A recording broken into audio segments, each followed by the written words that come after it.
was thinking, I don't know if I really have the authority or power to do this, but if any of you happen to know where Mother Nature lives, I'm going to hold her in contempt. All of us. Wow. That's ballsy. Was this form of mob?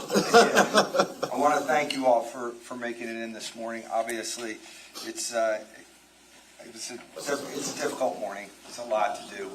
I appreciate all the time and effort on behalf of the attorneys, on behalf of Mr. Caneiro. We thank you. We realize that this is a sacrifice, especially during these winter months. It's a lot on you and your families, so please, thank you from the bottom of my heart for everything that we're doing. So, with that being said, we'll get started. We're back on the record. This is State of New Jersey versus Paul Caneiro. It's indictment 19-020283. Can I have the appearances of counsel for the record? Your Honor, Assistant Prosecutor Nicole Wallace on behalf of the state. Morning. Good morning, Judge Chris Becker, Assistant Monmouth County Prosecutor for the state. Good morning, Your Honor. Monica Mastellone on behalf of Mr. Paul Caneiro, who's present. Good morning, Nancy Murray for Mr. Caneiro. Okay, good morning. Good morning, Mr. Caneiro. All right, so we're ready to proceed. Prosecutor, you ready to call your next witness? Yes, sir. The state calls Joseph Cordoma. Okay.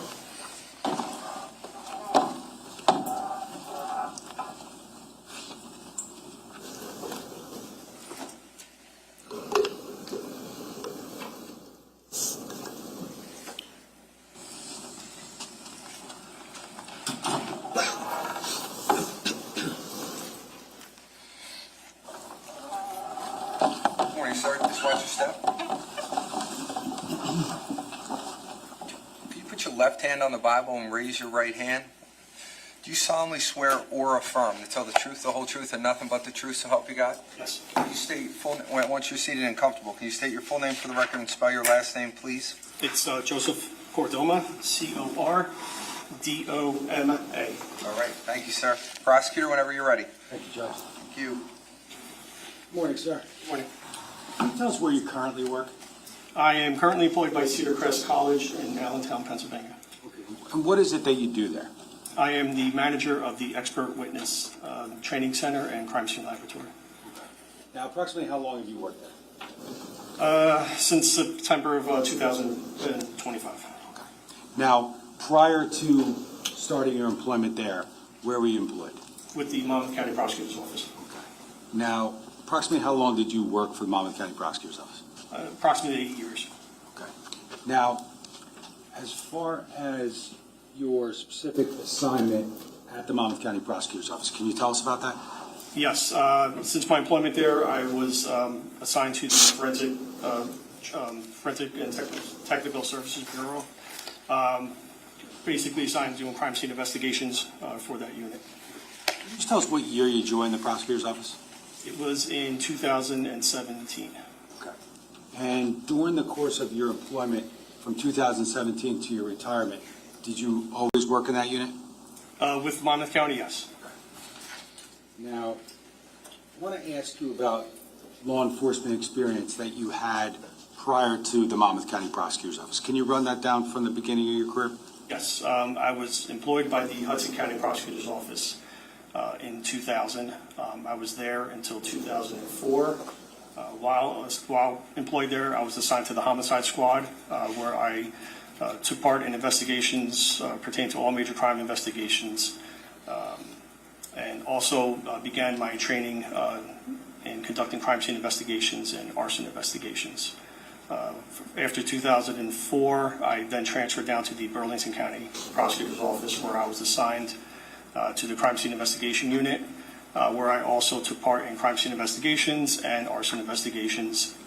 I was there until approximately 2017, when I then came up to the Monmouth County Prosecutor's Office and was assigned to the Forensics Bureau and crime scene investigation unit. So, as far as your career and your training as a crime scene detective, that starts in what year approximately? Approximately 2001. And fair to say from 2001 to your retirement, the majority of your responsibilities as a police officer, as a detective, were in crime scene units? Yes. Before I go any further, I just want to approach and show you what's been marked as S370.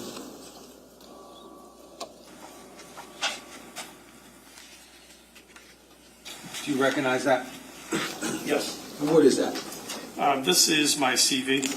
Okay. And does it document your training and experience in the law enforcement field? Yes. Does it also document your education? Yes, it does. And how about any teaching that you've done during the course of your career? Yes, it does. Now, if you go to the end of S370, the last 2 pages, is there an update there? Yes, there is. What is that? This is my current CV, which I constructed upon my retirement in law enforcement. Does that document your current job at Cedar Crest College? Yes. Okay. Now, I want to ask you first about your education. Can you tell us your education? Yes, I have a BA, bachelor's degree in criminal justice from Caneiro University. I have an MA, master's degree in criminal justice from Monmouth University, and I also have a PhD, Doctor of Philosophy from Seton Hall University in health sciences. Okay. Can you just tell us a little bit about what the PhD entailed? Yes, my research concentrated primarily on evidence preservation on the human body and educating healthcare professionals on what to look for and their basic role in evidence preservation on the body upon a patient's treatment in a healthcare facility. Now, going back to the early stages of your career, starting at the Hudson County Prosecutor's Office in 2000, can you tell us about the beginnings of your training in crime scene? Yes, once assigned to the homicide squad, I was obviously responded to major crime incidents within the county. That's when I took an interest in actual crime scene investigation. It was approximately 2001, and that's when I started attending basic photography courses, basic crime scene investigation courses, and then it just escalated and grew from there. Okay. And did some of that early training, did it include training in basic fingerprinting and the like? Yes, it did. Okay.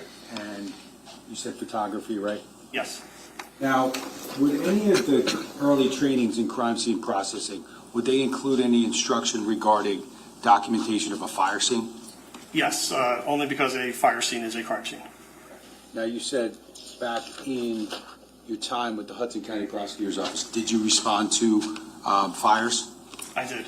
Okay, what types of fires would launch a response from yourself and other detectives at Hudson County Prosecutor's Office? Any fires that in the fire department obviously would be the first responders, but anything that suspicious in nature, which at any point, any fire is suspicious in its beginning stages.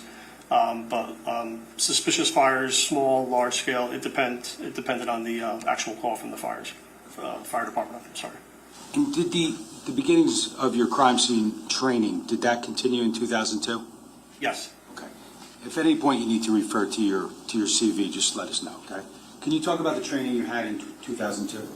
2002 is when I went to a larger scale crime scene investigation training with regard to the actual documentation and things of that nature. That was the New Jersey State Police crime scene investigation course, which was approximately 6 to 7 weeks in length. Now, during the course of that 6-7 week class, did you learn different, or did you get trained on different disciplines within, the field of crime scene investigation? I did, yes. Fingerprinting again?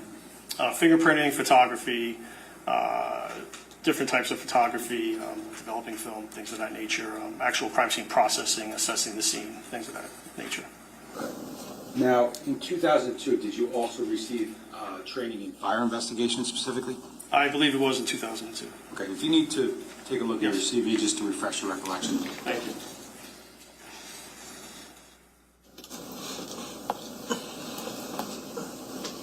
Yes. Okay, and what class was that? 2002 was the basic course for arson investigators held at the New Jersey Division of Criminal Justice Training Academy. And approximately how long is that course? That was a 2-week course. Now, what are, if you recall, based upon that training and other training, what was the core materials, if any, regarding the training in fire scene investigation at that course? The basic course for arson investigators focused tremendously on systematic approach to a fire investigation, which is basically what we follow in crime scene investigation. However, fire investigations are a little more complex with regard to looking and assessing the scene. So they taught us a methodical approach on how to assess the scene and actually process that scene utilizing a step-by-step method. And in that regard, are there specific documents or text materials that are utilized during that training? Yes, the main document was what's called NFPA 921. The 921? Yes. Now, as part of that training, that 2-week training put on by the Division of Criminal Justice, was there any practical experience that you gained there? Yes, I believe it was during the second week, towards the end of the course, we actually went to actual fire scenes that were controlled environments and held for basic instruction. Okay. Now, was there any specific reason at that point in time that you attended that training? Once again, like the crime scene investigation training, I showed an interest. We're talking back in 2000, early 2000s, when the crime scene investigation topic per se isn't as popular as it is now.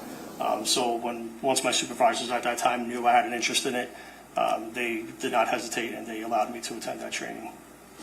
Now, after receiving that training in arson investigations in 2002, did you continue to undergo training and continue to use that training over the course of your early stage of your career? Yes.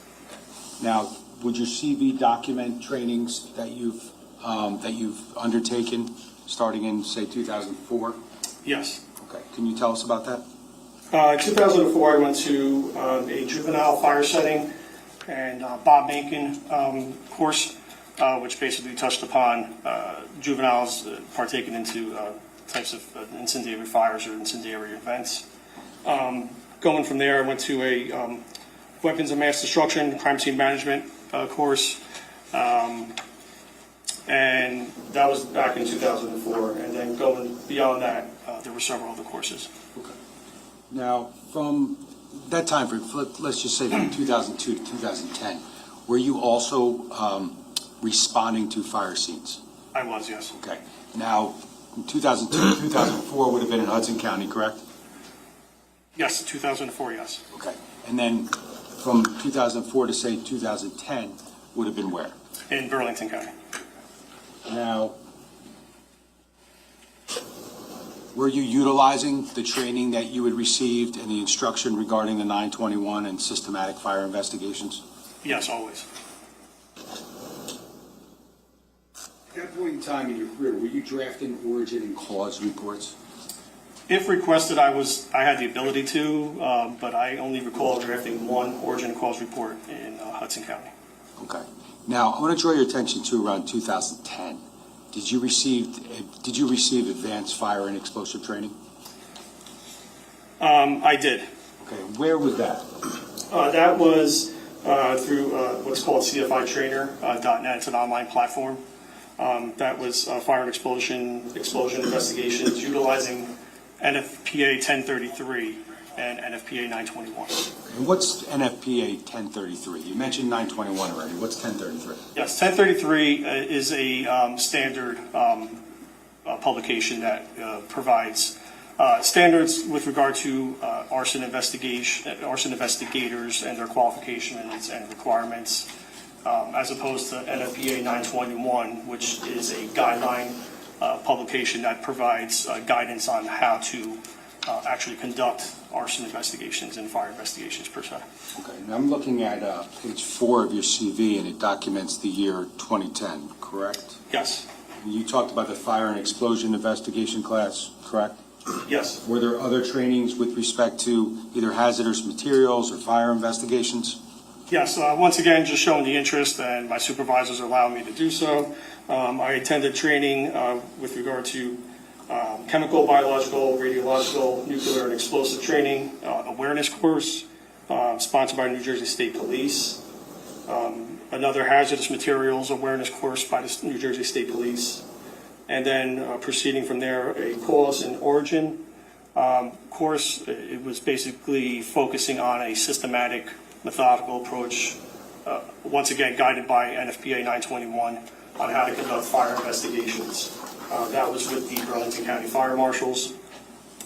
And then I took several courses online. When I say courses, they are like seminars, things of that nature, self-paced instruction courses with regard to fire investigations, fatal fires, testimony, documenting fire dynamics, modeling, evidence at fire scenes, scene safety, marine fires, things of that nature. And then page 5, does it continue to document over the course of the next several years other advanced or more specific training with respect to arson investigation? It does, yes. Can you just give us the benefit of those? Yes, 2010, I took another course, Understanding Fire Through the Candle Experiment. 2013, I took a DNA and digital photography course as it relates to fire investigators. 2014, a fire and arson fatality fire scene investigation course. Another course in 2014, NFPA 1033 and NFPA 921. It was an application and relationship course between the two documents. 2015, ventilation flow paths, fire growth, ventilation fed fires, and fire and explosive scene documentation. And that, I believe, was it with regard to the, and one more, arson scene search and evidence recovery, also in 2015. And I believe that was it with regard to that year. And I think that's it. Okay. Yep. Now, we talk about all this training that you were involved with, correct? Yes. Now, as you took those classes, did you continue to be involved in crime scene investigations? Yes. And how about responding to fatal fires, Yes. fires with any other sort of injury, Yes. okay, and larger scale fires? Yes. Right. And during the course of responses and investigation to these fires over the years, did you continue to utilize your training and experience in arson investigation? I did, yes.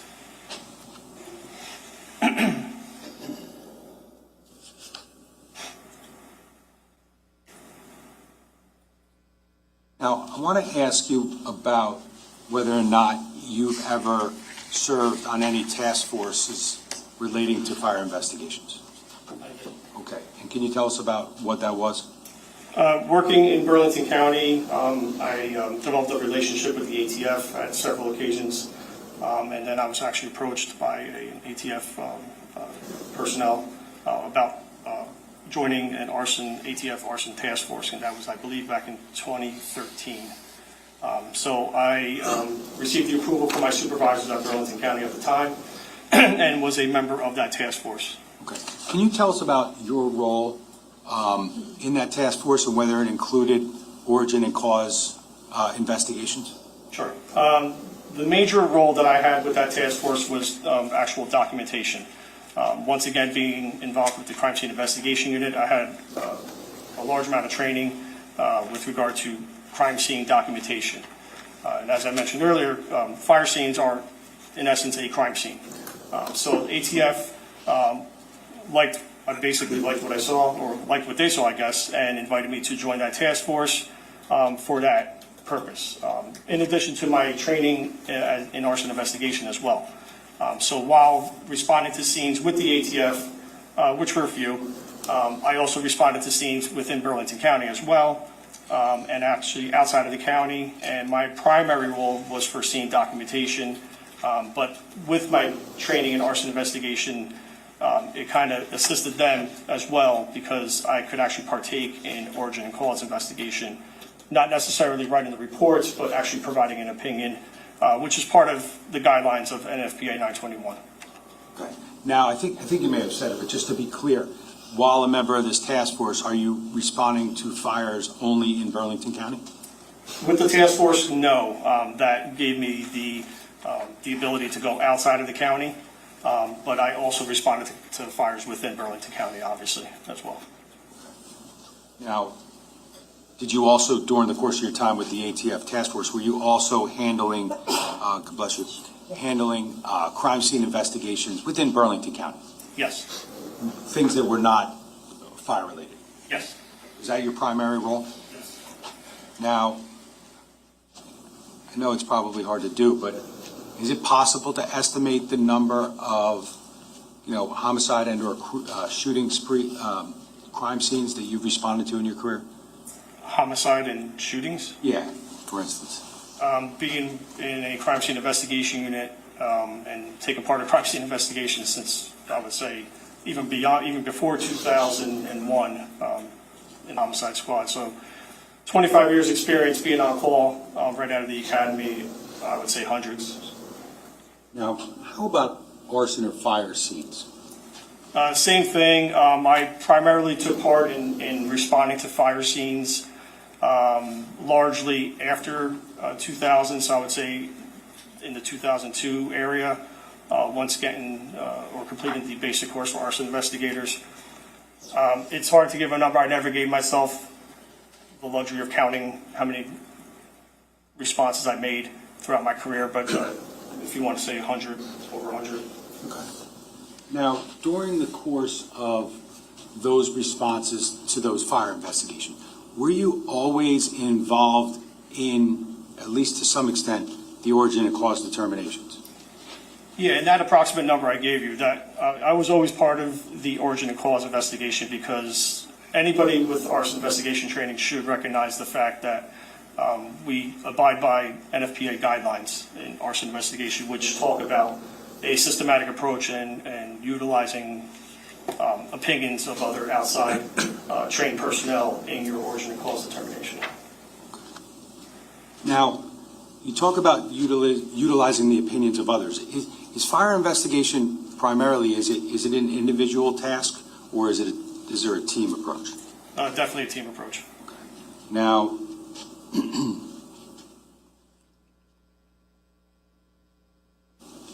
as far as your experience as a crime scene detective specifically, have you testified in Superior Court? I have. And have you ever been offered as an expert in Superior Court? I have. Okay. Did you document, or is that documented within your curriculum vitae? It is, yes. And during those occasions where you were offered as an expert in Superior Court, were you accepted by the court in those times? I was, yes. Can you tell us about those cases?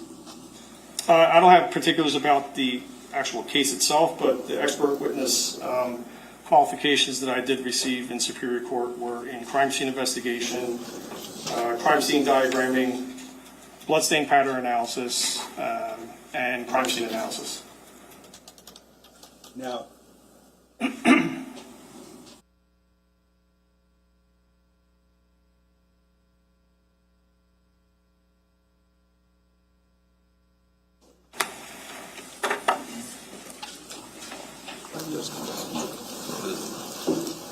Detective, just with respect to fire investigation, origin, and cause determinations, was there one occasion in 2025 where you were qualified as an expert in Superior Court? Yes. Now, you note in your CV outside employment, correct? Yes. And that's outside employment that you had during the course of your law enforcement career and continuing, correct? Yes. Okay. Now, can you tell us when, or I'm going to direct your attention to 2009 on your CV. Do you document outside employment beginning then? Yes. And where was that and what was that? That was at the Burlington County College. I was employed as an adjunct professor or adjunct instructor at the time. Okay. Do you recall what you taught there? Arson investigation. Okay. What did this entail? This was an undergraduate course. I believe it was part of their fire science degree for the students, if I'm not mistaken. And it was a basic instruction semester long about the systematic approach of fire investigation. And have you taught also at Rowan University? Yeah, Burlington County College, I believe, was absorbed by Rowan, and they now call it Rowan at Burlington County. And at that time, I was also employed as an adjunct professor teaching arson investigation as well. Okay, can you talk about other teaching that you did in that time frame as well? Yes. Throughout the course of my career after Rowan, I also was employed by New Jersey City University as an adjunct professor, teaching intelligence studies and forensic investigations. I was also and currently still employed by Monmouth University teaching crime scene investigations. And I was also employed by Brookdale Community College as an adjunct professor teaching forensic investigations. And crime scene investigation teaching and forensic investigation teaching, did they include blocks on arson investigations? Yes, they did. Okay, did you always teach a portion of that class focusing on arson investigations? Yes, personally, I feel like I'm obligated because, once again, a fire scene is a crime scene, and with my training and experience, I incorporate, and I try to make sure the textbooks that I utilize also talk about fire investigations as part of the crime scene investigation block. Now, do you continue to instruct in crime scene investigations currently? Yes, And where is that? Monmouth University. Now, I want to ask you also, did you do any teaching within law enforcement as well? I did, yes. And where did those occur? Several venues, one being the New Jersey Division of Criminal Justice Training Academy, Juvenile Justice Commission, New Jersey Juvenile Justice Commission, Burlington County Law Enforcement Training Center, Monmouth County Prosecutor's Office, Burlington County Prosecutor's Office. Like I said, plenty of venues, in addition to some localized teaching at some schools within both counties, or actually Burlington County primarily. Now, I want to discuss fire investigation just a little bit. Now, I think you said that during the course of your 25-year career, you were involved in origin and cause investigations, correct? Yes. And was that to varying degrees and with varying roles? Yes. Now, I want to ask you generally what an origin and cause investigation actually is, or what it entails. Sure. So an origin and cause investigation with respect to fires is you get dispatched to a fire call. Firefighters conduct their suppression activities. After that, the investigation then takes place to locate the actual origin or where the fire actually began. Once that is successfully completed, if possible, the next step would be to locate the actual cause or the first ignition source that started that fire and allowed that fire to progress. So it's a very systematic approach, started from the outside in, to actually locate and decipher the cause of an actual fire. And that systematic fire investigation that starts from the outside and then goes inside, is that the approach that you would take at any fire investigation scene? Yes. And is that guided by one of the documents that you talked about earlier? Yes, primarily NFPA 921. Now, is that the way you were trained in fire investigation? That's the way I was trained in fire investigation, and that's the way I conducted my actual crime scene investigations as well. Would you instruct it in that manner to others? Absolutely. Now, are you a certified fire investigator? I took the basic course for fire investigators through the New Jersey Division of Criminal Justice. That was a 2-week course. I don't know if you want to say that's a certification, but I am not certified as a fire investigation or fire investigator in a fire investigation unit. I was always assigned to a crime scene investigation unit. Now,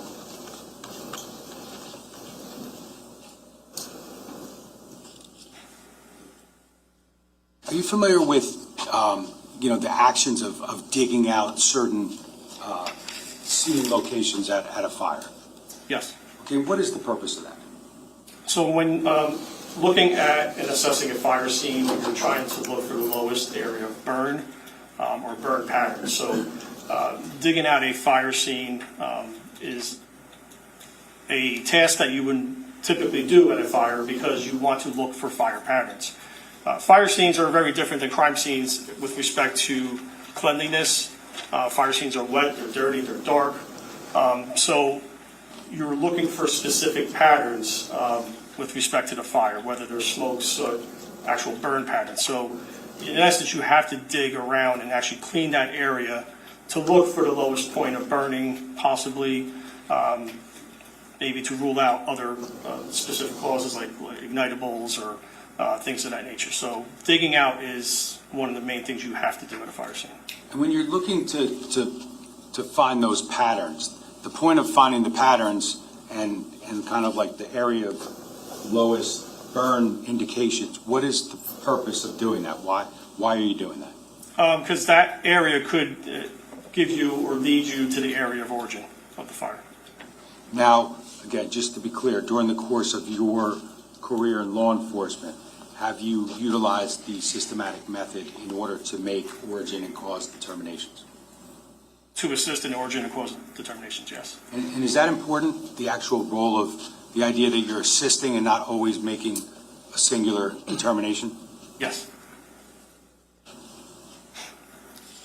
I just want to be clear, when, let's say Monmouth County in particular, now, at a fire scene, generally speaking, who or what agencies would you expect to be involved in the origin and cause determination?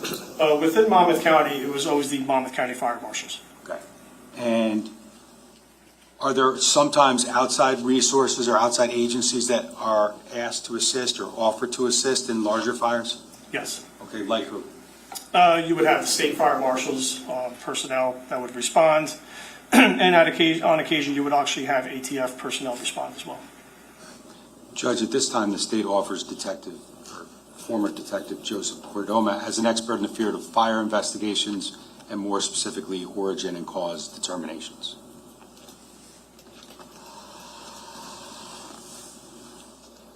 Any questions on board here? Yeah, may I have word, do? Sure. Good morning. Good morning. So just to focus on your education for a moment, I understand you have a bachelor's, a master's, and a PhD, correct? Yes. But to be clear, none of those degrees are in fire science specifically. Correct. And they're not in fire protection engineering or electrical or chemical engineering, correct? Correct. They're not in chemistry, physics, or computational fluid dynamics. Correct.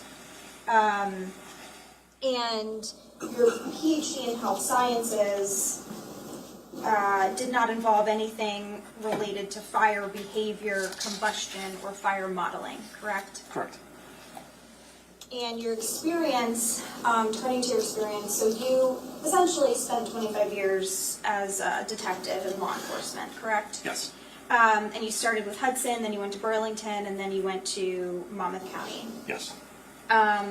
With the exception of your very first year in the homicide squad in Hudson County, the remaining, let's say, 24 years of your experience, you were in a crime scene investigation unit. Is that right? Well, just to correct you, the homicide squad in Hudson County was formulated where you did homicides and crime scene investigations, so I don't want to say that, but that I was out of the homicide squad, or it was homicide and investigations in crime scene. So that 2000 and 2004 were both, and then beyond that was just crime scene investigation units. Okay, so from 2000 to 2004, kind of a combination. Yes. And then starting 2004 up until 2025, Yes. it was all crime scene investigation. Correct. And crime scene investigation unit is essentially where you deal with scene documentation, correct, and processing? It's a little bit more than that, but yes. It's fingerprinting, like you said earlier, right? And photography, Reconstruction. reconstruction. Yes. Is it, we heard from a Detective Catalona in this case. Is he in your unit? He was, yes. Okay, because you're no longer with Yes. CPO, okay. But when you were with the Monmouth County Prosecutor's Office, you guys were in the same unit? Yes. And so you've never been assigned to an arson unit, correct? Not an arson unit, no. And you've never been employed specifically as an arson investigator? Correct. And of course, you worked for law enforcement, so you were never you're not like an independent fire investigator, obviously. Correct. When you were on the ATF task force, I think you mentioned this, when the prosecutor asked you, but you were specifically sought out for your scene documentation abilities. Is that fair to say? Yes, And specifically your photography? yes, They appreciated the fact that you were familiar with fire scenes and you knew what to, photograph without being told. Is that right? exactly, yes. Okay. Aside from the one origin and cause report you mentioned from Hudson County in sometime between 2000 and 2004, had you ever drafted an origin and cause report other than that one time in this case? Not that I recall, no. Okay, so this is the second time you drafted an origin and cause report personally? I believe so, to the best of my recollection, yes. And you mentioned the NFPA 921 and the NFPA 1033, correct? Yes, So the 921 is basically, I'm just gonna hold it up. This is the 921. It's a pretty thick book, right? yeah, that's the 2024 version, I believe, yes. And that's the book that guides fire investigations. It's a guideline, yes. It's a guideline, but it's what all fire investigators rely on, correct? They should, yes. There was a fire marshal who testified it's like the Bible of fire investigations. Would you agree with that? Yeah, it's a valuable piece of information, yes. And then the 1033, which I'm holding up, this is, I think you mentioned, it's the standard for professional qualifications for a fire investigator, correct? Yes, So this basically is, so the 921 is guidelines on how to investigate the fire, and the 1033 is requirements for being a fire investigator. Is that right? yes, they complement each other, yes. And you would acknowledge that the guidelines, the 921, it's changed over the years, correct? Yes, There's been many additions, right? yes, I think you mentioned, you noted this was the 2024 version that I held up at the time that you investigated this fire. I'm assuming you were using the 2017 version. I don't recall what version it was. We had them in our office, and I know there were several versions, several publications. It would have been the most recent version to 2018, correct? Yes, yes. And there's been a 2022 version, and then there were versions before 2017, correct? Yes. And the reason why there's new versions is because over time, science changes and fire, theory changes, and we become, the fire science progresses. Is that fair to say? Largely through technology, yes. Okay, so as we learn more about fires and their dynamics and how they operate, they make amendments to the 921 so that fire investigators can stay up to date, correct? Yeah, that's fair to say, yes. And we talked about, with the prosecutor and you talked about your training, right? So in 2002 was when you did your first arson. It was a basic arson investigation course. It was 2 weeks. Yes, And most of your training courses, including that one, but also thereafter, were essentially hours long, days long, maybe a week long. Is that right? it's fair to say, It yes. wasn't like semesters long or years long. No, And it sounded like a bulk of your, because you did the original basic training in 2002, but then it sounds like a bulk of your sort of continuing education on fire and arson investigation continued in 2004, 2005. There was kind of a bulk in 2010, and then some more from 2013 to 2015. Do I have that right? I believe so, yes. You did some online training through cfitrainer.net as well, correct? Yes, And that was in 2010, and then again in 2014 to 15. yes, That's like an online training where you go through PowerPoints and learn the material kind of at your own pace. yes. But after 2015, there was no additional continuing education with respect to fire investigations or fire science or arsons. Is that right? I believe so, yes.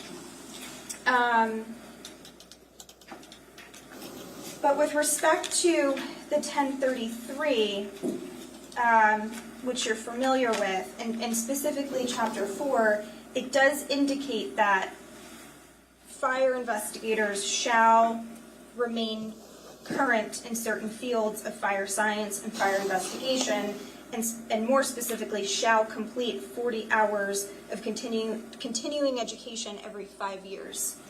Is that right? Okay. But in your case, you haven't done the 40 hours of continuing education in the last 5 years, correct? I'm not in the fire investigation unit. It's not required. And more specifically in the last 10 years, right? Once again, I'm not in a fire investigation unit, so it's not required. You're not in a fire investigation now, nor were you, correct? In a unit? No. Right. But according to the 1033, if you're going to be a fire investigator, you're supposed to keep up with the continuing education, right? It doesn't say specifically a unit. It's a standard for units.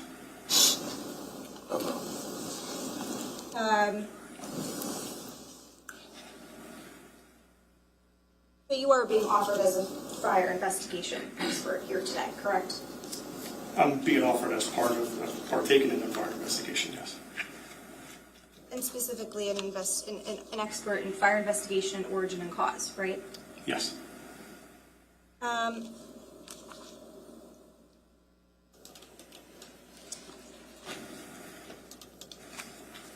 Now, you have taught some classes, including some arson classes, to undergraduate college students. Yes. But just to be clear, you're not a certified fire investigator instructor, correct? Correct. And you have you written any publications on fire, anything fire investigation related? No. Are you an active member of any fire-related organization, such as the International Association of Arson Investigators? I was, not currently. What about the International Association of Arson Investigators New Jersey chapter? I was, but not currently. Or the National Fire Protection Association or Society of Fire Protection Engineers? No. And I think the prosecutor asked you this, but I just want to confirm, you are not a certified fire investigator through the New Jersey Division of Fire Safety, correct? Correct. And you're not a certified fire investigator through the International Association of Fire Investigators, correct? Correct. And you're not a certified fire and explosives investigator through the National Association of Fire Investigators, correct? Correct. With respect to fire investigation, fire investigation does not have a known error rate like some other sciences do, such as DNA or things of that nature. Is that right? I believe so, yeah. There's nothing documented that I could recall. Your conclusions are based on observations, scene interpretation, experience, and judgment. Is that fair? A lot more than that. Including the scientific method of the 921? Is that what you mean? Including outside sources that are outside of the actual fire scene itself. And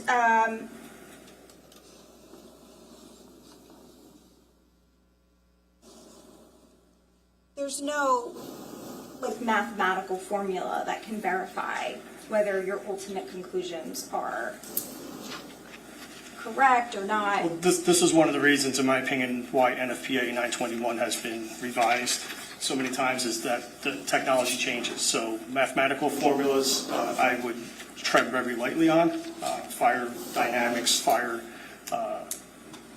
movement, fire ventilation, things of that. These all take effect and have to be considered when investigating the fire scene. So when I say there's actually outside sources beyond the actual scene itself too, you have to take into account the totality of the entire investigation. So you have to be very careful with mathematical formulas.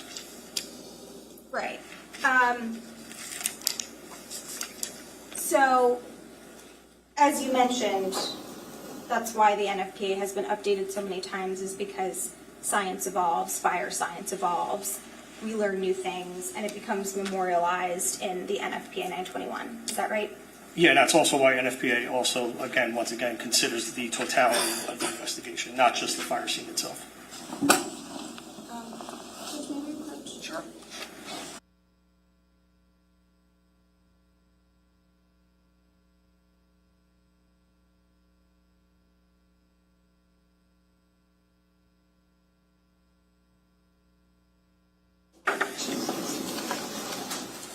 Prosecutor?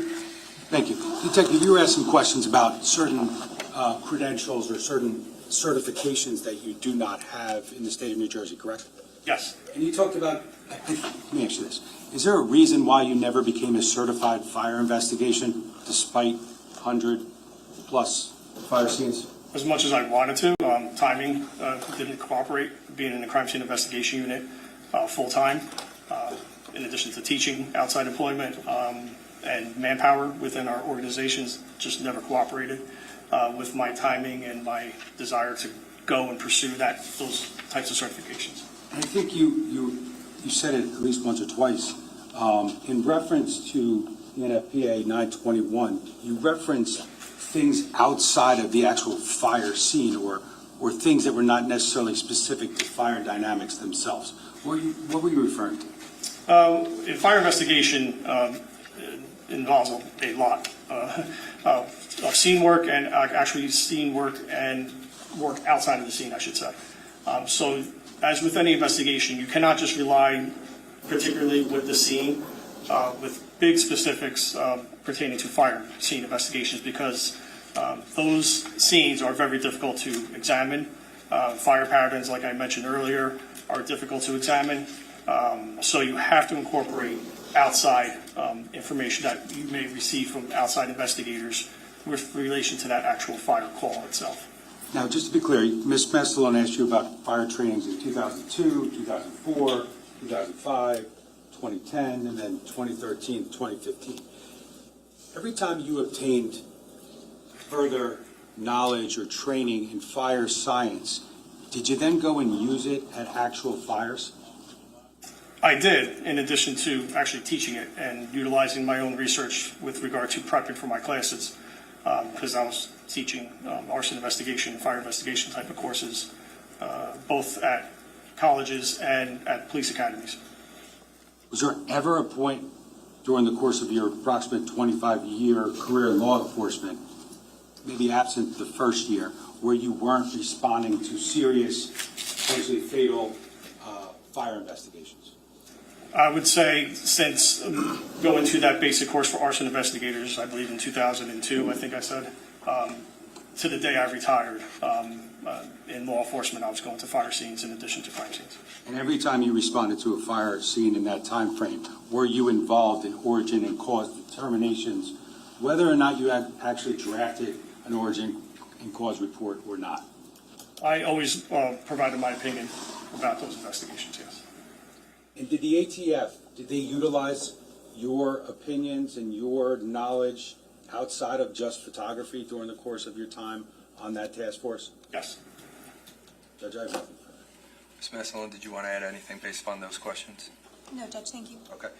All right. This court is going to accept this individual as an expert in fire investigation, specifically origin and cause of a fire. You guys may have heard this charge before, but I'm going to give it to you again. As I told you, I have to give it to you every time. As a general rule, witnesses can only testify to facts known by them. This rule ordinarily does not permit to be received as evidence the opinion of a witness who is not testifying as an expert. However, an exception to this rule exists in the case of an expert witness who may give their opinion as to any matter in which they are versed, which is material to the case. In legal terminology, an expert witness is a witness who has some special knowledge, skill, experience, or training that is not possessed by the ordinary juror, and who thus may be able to provide assistance to the jury in understanding the evidence presented and determine the facts in this case. You are not bound by such expert's opinion, but you should consider the opinion and give it the weight to which you deem it entitled, whether it be great or slight, or you may reject it. And in examining an expert's opinion, you may consider the reasons given for it, if any, and you may also consider the qualifications and credibility of the expert. It is always within the special function of the jury to determine whether the facts on which the answer or testimony of an expert is based actually exist. The value or weight of the opinion of the expert is dependent upon, and is no stronger than, the facts on which it is based. In other words, the probative value of the opinion will depend upon whether, from all of the evidence in the case, you find that those facts are true. You may, in fact, determine from the evidence in the case that the facts that form the basis of the opinion are true, are not true, or are true in part only. And in light of such findings, you should decide what effect such determination has upon the weight to be given to the opinion of the expert. Your acceptance or rejection of the expert will depend, therefore, to some extent, on your findings as to the truth of the facts relied upon. You and you alone are the sole fact finders in the case. You must be persuaded solely by the evidence presented at trial when determining whether the state has satisfied its burden. As the sole judges of the facts, you are to determine the credibility of the various witnesses as well as the weight to be afforded to their testimony to determine whether the state has proven beyond a reasonable doubt all elements of the crimes charged. With that being said, I'm going to give you guys a 5-minute break just in case anybody needs to use the bathroom, and then we'll start back up with the testimony of this witness. Thank you. I'll still.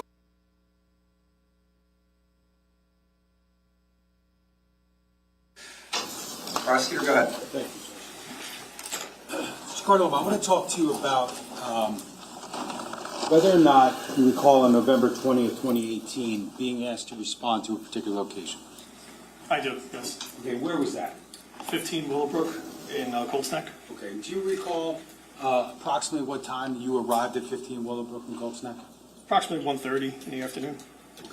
Now, was your initial assignment that afternoon, was it to go and conduct an origin and cause investigation?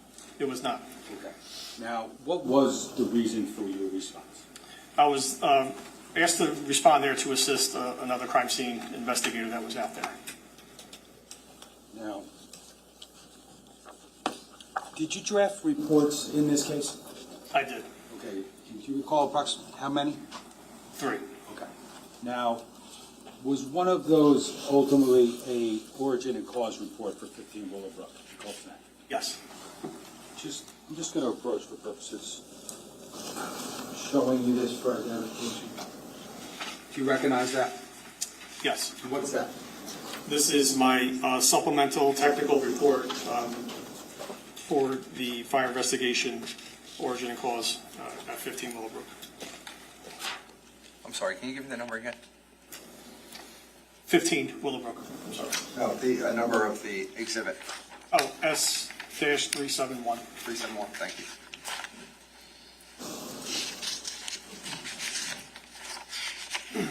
So you responded to Colts Neck. Did anyone else from your unit respond there as well? Yes. Okay. And do you recall who was there that first afternoon?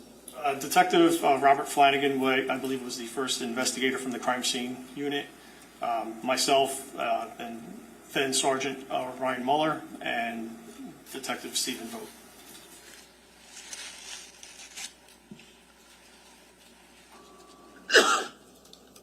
Now, upon arrival, did you engage in sort of what's been called like a field briefing? Yes. Okay. And was that with your unit or other people or something else? It may have been emerged briefing. We had several briefings that day, but initially I believe it was with Detective Flanagan from my unit. Okay. And you said Detective Flanagan was the first one there from your unit? Yes. And when you arrived, what was he doing, if you remember? He was assessing the scene and beginning his exterior photography of the actual property. Now, as part of your investigation and even your response that morning, did you find out how the fire was discovered originally? Yes. Okay, and how was that? I believe it was from a neighbor that notified 911 around 12:30 in the afternoon. Okay. Now, information like that, information about how the fires reported, maybe information about observations made early on, is that information, is that important in an origin and cause investigation? Yes. Now, I want to ask you about your initial observations at 15 Willowbrook that afternoon. Can you tell us about that? Upon my arrival, there were several law enforcement fire personnel present. It was a large property, so that was expected. The fire was actively engulfing the actual property itself, the structure. Fire personnel were still conducting suppression activities, so I've remained obviously on the exterior portion of the structure, not going inside, just immediate. I was hanging back and just making overall assessments and observations of the actual structure. Now, you said the fire was active when you actually arrived, correct? Yes. Now, you talked about many fires that you've been to in your career. Is it the normal situation where you arrive when the fire is still actually involved? Not necessarily. I'm not a first responding officer usually. Is it, let's just say this specific case, was it helpful to make certain observations of the active fire? Yes. Now, locationally, where you're seeing certain things, smoke, flames, or smoke versus flames, are those observations, are they important when you're going through the systematic investigation? Yes. Can I have S1D? E?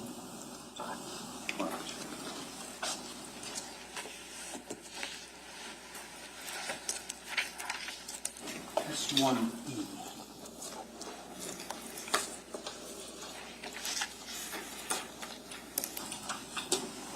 Can I have slide 3, please? Now, Mr. Cordova, I want to ask you if you recognize what's depicted in that photo. Yeah, this is the front of 15 Willow Brook. So if you're standing in front of the house looking at the front door, this is actually the second floor, right above the front door. Okay. So the front door is the bottom of that photo? Right where that firefighter is standing. Now, yeah, what's depicted in this photograph? Is this consistent with certain observations that you made that afternoon? Yes. Slide 4, please. What do we see here? This would be the, I believe, west side of the structure. In fire investigation, we use A, B, C, D instead of north, south, east, west. So the front of the structure, if you're looking at it, would be the A side, and then you would go counterclockwise. B would be the side, C would be the back, D would be the other side of the house. So this technically would be the D side of the structure. Can I have slide 5, please? What are we looking at here? Once again, this is the back corner of the structure. Okay. I have slide 6, please. You recognize that? This is the, again, back, more so the back of the house, kind of like the southwest corner. And slide 7, please. What do we see here? This is the back of the house. Slide 8, Back of the house again. slide 9. What do we see here? This is the back side of the house, again, now going towards the other side, which I believe is the east side of the house. Slide 10, please. This is the east side of the structure. Okay. And that door at the bottom of the photo, where's that go? Right where that firefighter is standing with the stream of water, that is leading to the basement, which has access to like a miscellaneous room and storage areas. Slide 11, please. Just another photo of the side entrance to the basement. Yeah, this is just the photographer standing a little further back. Okay, slide 12. What do you see here? This is the front of the house again, but more leaning towards the east side. You said the photographer a moment ago. Who took these photographs, if you know? I believe this was Detective Flanagan. Okay, he, as you said, was the first one on scene? Yes. And he talked about him making scene observations and then starting to photograph the scene? Yes. Now, these pictures, straight cut, I should say, these are some of the, what's depicted in these photographs. Did you yourself actually make a lot of these observations at the scene that afternoon? Yes. And again, is that helpful to your investigation? Yes.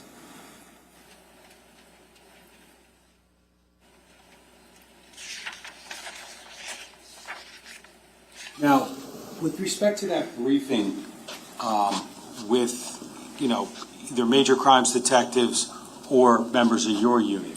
Did you learn any specific information upon arrival about any individuals that could be present or the like?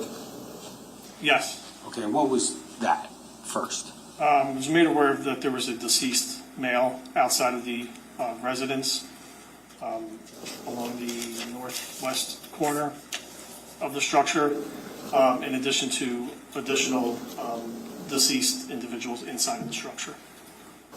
Now, ultimately, do other members of your unit respond at or around the same time that you did? Yeah, I believe Sergeant Mulder, he either responded the same time or almost the same time as myself. Detective Vogt, I said, also responded. I don't recall exactly what time, but he was also present at the scene in addition to Detective Flanagan.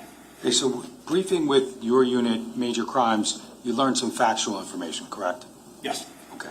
Now, do you and other members of the forensics unit, though, do you ultimately discuss any potential steps that you would take upon arrival at the scene? Yes, we want to know, in fact, the condition of the structure by firefighter personnel. With fires, you're dealing with structural integrity, and as I mentioned earlier, fire investigation is extremely similar, if not the same, as crime scene investigation because it is, in essence, a crime scene. So with any crime scene, you do have evidence involved, and when you're dealing with fatalities, not so much in a fire, but in a fire and outside of a fire, the human body is a piece of evidence. So our main concern at that point were the conditions of the individuals inside.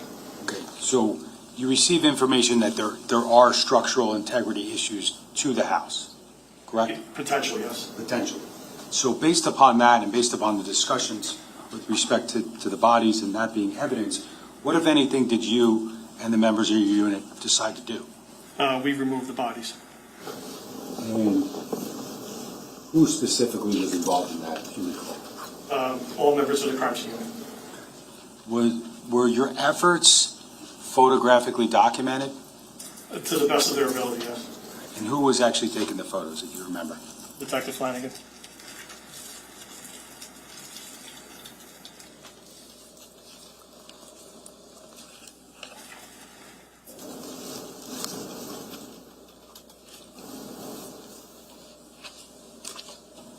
Okay, so safe to say you've mentioned that you ultimately entered the house.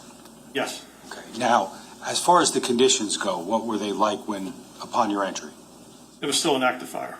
Okay, so some of the photos that we've looked at, and you just talked about a few minutes ago, those were the conditions that were present when you entered the home?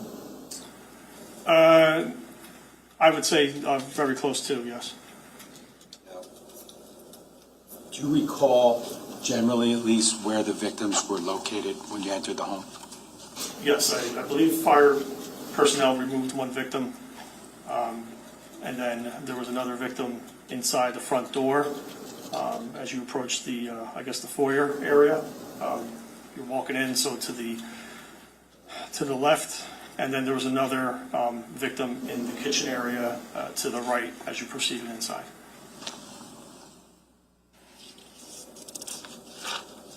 Can we have S1E, right, slide 13?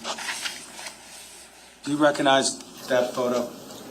Yes. What are we looking at there? So if you're looking at this picture here, this is the actual foyer area upon entering that A side of the structure, the front of the house. So to the left of this picture would be the front door area where those two rectangular windows are to the top left corner. Right to the middle of the photograph is a landing in the foyer that goes down, if you proceeded to the right, down the stairs to the basement area. And to the left, or to the right of that are closet doors. Can I have slide 14, please?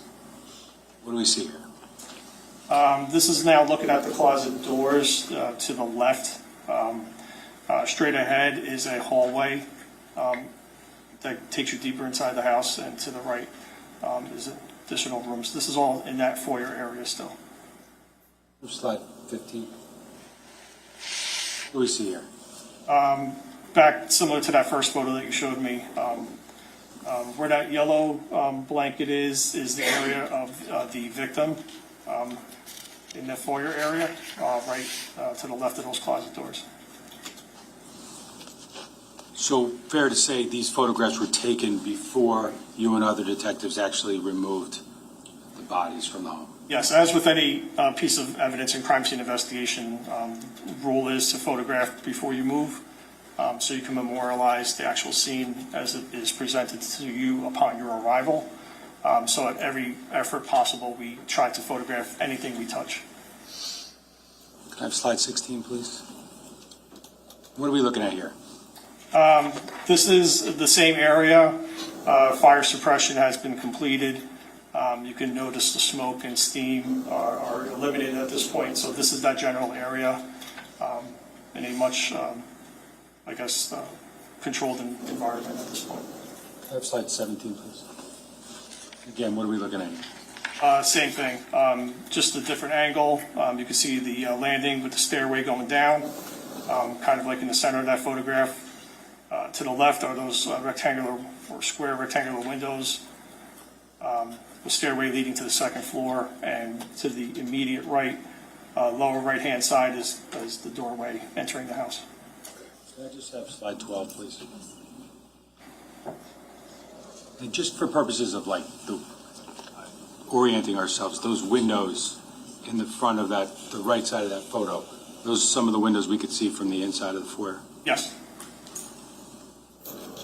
Now, was there a lot that you and other detectives from your unit were able to do or accomplish on November 20th of 2018? No, our main objective at that point was to preserve any obvious pieces of evidence that we could. So in this particular case, it was the actual deceased individuals. We had a constant fear of structural integrity, so at that point, we decided to not pursue any additional examinations inside of that structure because of the integrity issues and for our own safety. Now, so is it fair to say some point on November 20th you left for the evening? Yes. Okay.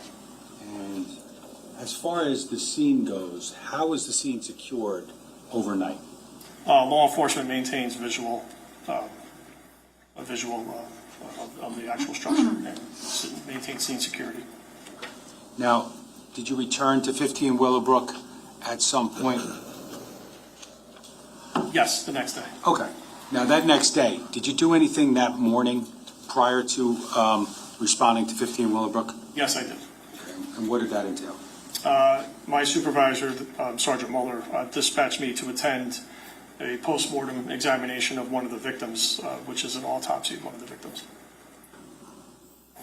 Now, after doing that on November 21st of 2018, you responded to the scene, correct? Yes. And what, if anything, did you do on that date? That date was more assessment of the actual structure. By the time I arrived there, the structure was secured by engineers who erected braces, particularly in the basement area because of collapse of the first floor going down into the basement. So they had to maintain and create some type of stability structure to make sure the floors don't collapse. Was there a point in time that yourself and other detectives were told that the scene was safe to be gone into? Yes. Yes. Now, that Wednesday, November 21st, 2018, were there representatives from other agencies there that day that you ultimately began to work with as part of an origin and cause investigation? Yes. Okay, where were they from? Primarily the Monmouth County Fire Marshal's Office. Now, is that normal in a fire like this? Absolutely. Now, as part of, you said you drafted an origin and cause report in this case, correct? Yes. Did you document all the individuals who were involved in the origin and cause determination? Yes.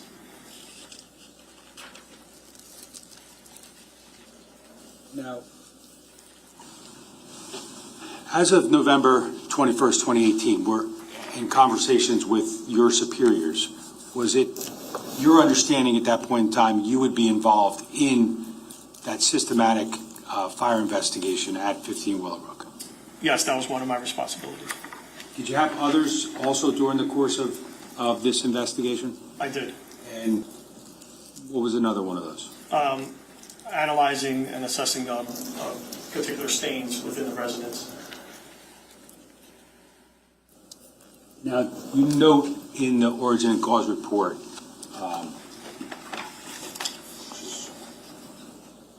which is marked as S371.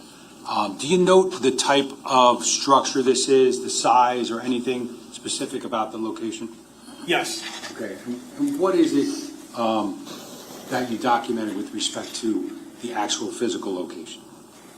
Generally, with origin and cause reports, you want to document the structure, a lot, block, area that's listed within the county that the structure is located in, type of land it is, building descriptions, things of that nature. Now, as far as construction, did you take note of, like, overall how this residence was actually constructed material-wise? Yeah, it's wood frame construction. Okay. Now, the dynamics of the construction of a residence, is that something that you want to take note of and something that could become important in assessing fire spread and the like? Yes.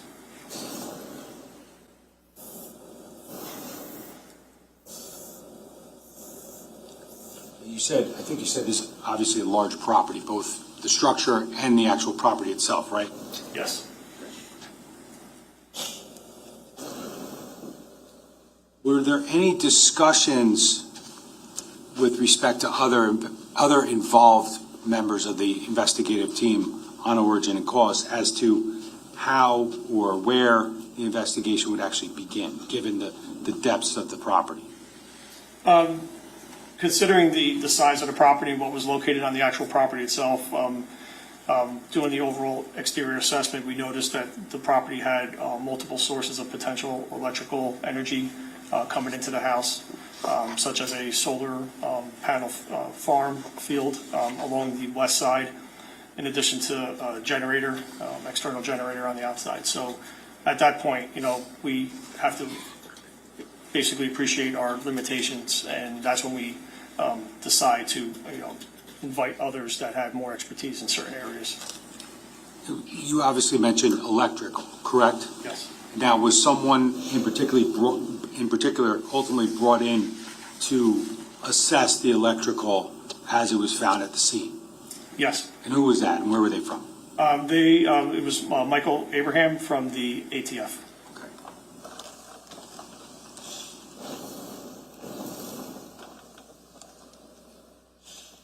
So as far as the ultimate origin and cause investigation, can you tell us, like, how that begins and whether that is part of a process that you always undertake?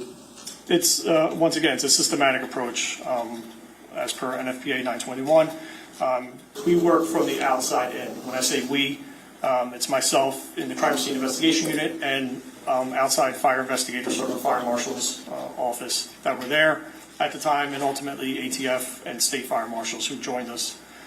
So we work from the least amount of damaged area to the most amount of damage. And it's basically like reading a book. You start from chapter 1 and then you go to the end of the book.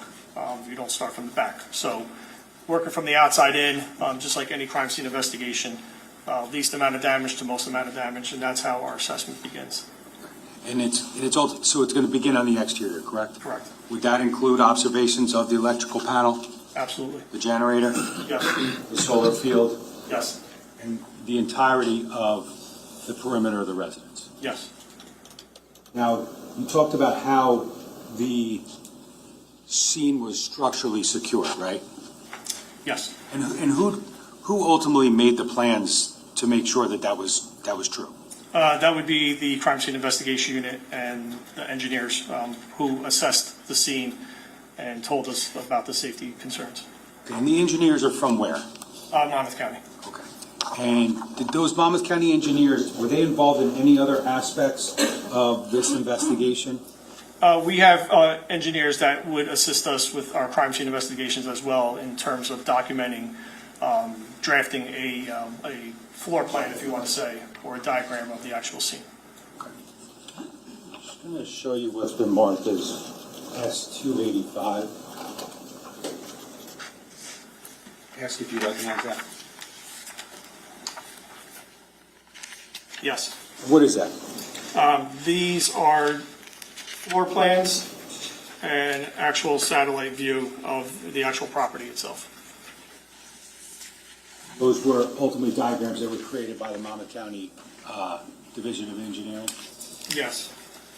Now, is that common for yourself and other detectives from your unit to utilize those services at crime scenes? Yes, one of the things we do in crime scene investigation is we diagram our scenes.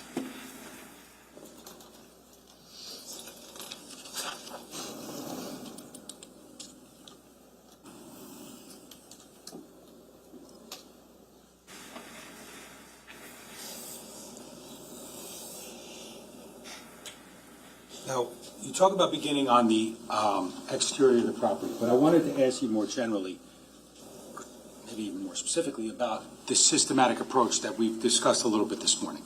And that comes from where? NFPA 921 guidelines. Now, are there a series of steps that are designed to guide an origin and cause investigation? Yes, there are. We utilize in fire investigation, and actually I utilize myself in crime scene investigation, what's known as the scientific method, which are basically 7 steps that guide you or guide an investigator into actually investigating a crime, so that you're not really missing anything and your investigation is done the same way every single time. Now, do you document in your report the actual steps that are utilized as part of the scientific method? This particular origin and cause report that I drafted was basically bulleted with the individual scientific method steps. Are you able to tell us chronologically those steps that are utilized in the scientific method? Yes. So as I mentioned, they are 7 steps, with the first being identifying the problem, which basically entails receiving the 911 call, responding to the scene, conducting your initial assessments. Following that, you're actually defining the problem, which is the second step. Once you define the problem, that particularly involves you making that assessment after doing the initial observations along the exterior as to possible assistance that you may need, and defining on how you're actually going to accomplish conducting an origin and cause investigation. Following that, you want to collect the data. That's step 3, which basically entails actual physical evidence collection, in addition to verbal evidence, witness statements, things of that nature that you may receive from your major crimes detectives and outside sources of information. Following that, you now want to analyze that data. With regard to that, you are now encompassing your physical, tangible evidence that you collected from the scene, your photographs, your observations, and you're analyzing that against the data that you have, which would also include witness statements, outside interviews that are taking place, firefighters, first responders, what they observed, in addition to actual lab analysis that may actually take place as well. Following that, you want to start developing hypotheses. Now, this can actually happen at the scene itself while you're doing your scene assessment. Those preliminary hypotheses may come into play when you're looking at actual burn patterns, deposits of physical evidence that may be in plain view when you're doing your scene assessments. You may start to do some type of mental reconstruction, but you have to kind of caution yourself with that. So you're developing hypotheses in that 5th step. Following that, you now want to test your hypotheses that you may develop. That would be the 6th step. And again, this is looking at the totality of the investigation, what is developed. Witness statements, scene observations, physical evidence, everything that has been collected at that point. You now want to start testing your theories, basically, as to what may have occurred. And then finally, the last step is selecting that final hypothesis, that final theory based upon, once again, the totality of the circumstances involving that investigation. And I want to highlight the fact that you have to look at everything. As per 921, and again, coinciding with 1033 as basic requirements that are learned by fire investigators, you want to incorporate everything. It's a totality opinion, if you want to say, of what occurred at that any fire scene. Now, let's talk about the exterior. Do you ultimately physically and visually examine the entirety of the structure? Yes.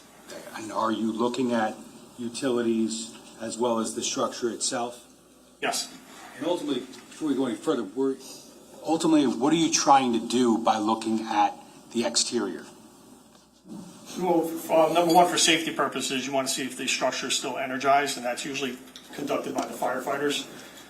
So once they are at the scene, one of their jobs would basically to de-energize the house, because now you're introducing liquid, you're introducing water, and fire suppression, as we both know, water and electricity don't really go good together. So that's one of the first things they want to do, is to see if the house is energized. So as part of my assessment, and anyone else that's there at the scene, during our exterior walkthrough, that's one of the things we would look at as well. Okay, so even going back to your initial response on the 20th, were you interested in determining whether the home was energized? Yes. And did you make any determinations, or were you advised of anything in that regard? Yes. Major crimes, I believe, detectives or first responding officers, I forgot exactly who made that discovery, could even have been firefighters, made the discovery that the house electrical panel was disabled, in addition to the actual exterior generator was actually switched off as well. Now, information from others, like that about the panel and the generator, is that information, is that part of what you utilize in going through these 7 steps? Yes. Okay, and are you trying to, or do you take information that you receive as gospel, or do you do something else to try and corroborate it? No, you don't take that as gospel. You basically keep it in your pocket. That's just part of the gathering of data phase of the scientific method. You are obligated at that point to gather as much data as possible to help in your assessment as to what occurred there. So trying to remain unbiased, that's one of your key things. We as crime scene investigators, as forensic investigators, as even fire investigators, we are fact finders at this point. So we don't take anything as gospel, as you said. We just have to gather all the information to make a fair assessment. Now, you talked about getting information from other sources, like firefighter interviews, right? Yes. Now, was somebody from, or were people from the Major Crimes Bureau, the Monmouth County Prosecutor's Office, and even the Colts Neck Police Department, were there people that were assigned to talk to the firefighters and see what they encountered and what they learned? Yes. I had Detective Wayne Rayner, who was assigned to the Major Crimes Bureau of the Monmouth County Prosecutor's Office. He served as sort of my outlet to the major crimes investigators and my outlet as to what information was being obtained on the outside, so I don't have to keep on going in and out of the scene. Can I have slide 19 of S1E? Sorry, can we go to, sorry about that, it's the wrong slide.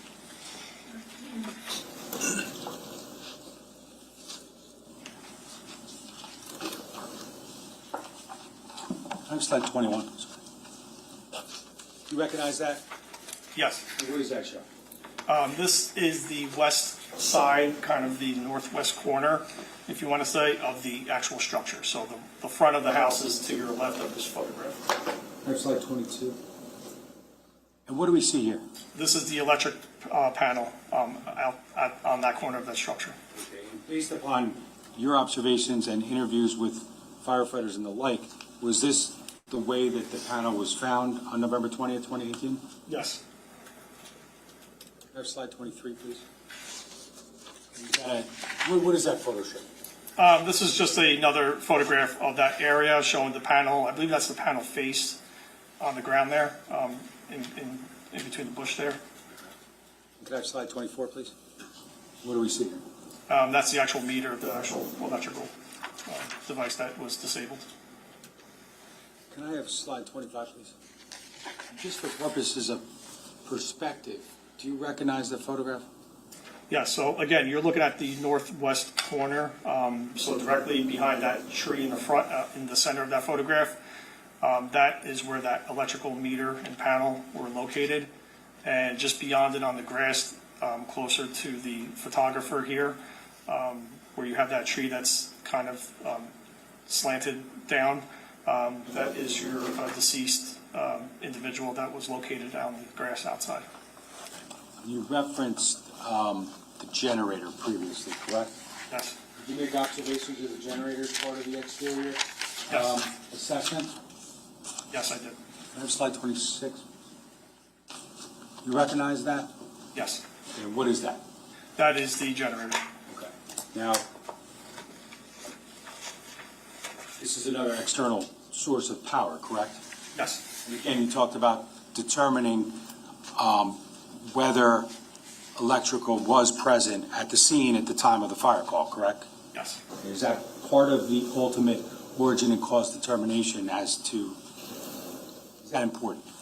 Yes, yeah, it must be documented. Now, you said the power to the generator as found at the time of the fire was on or off? Off.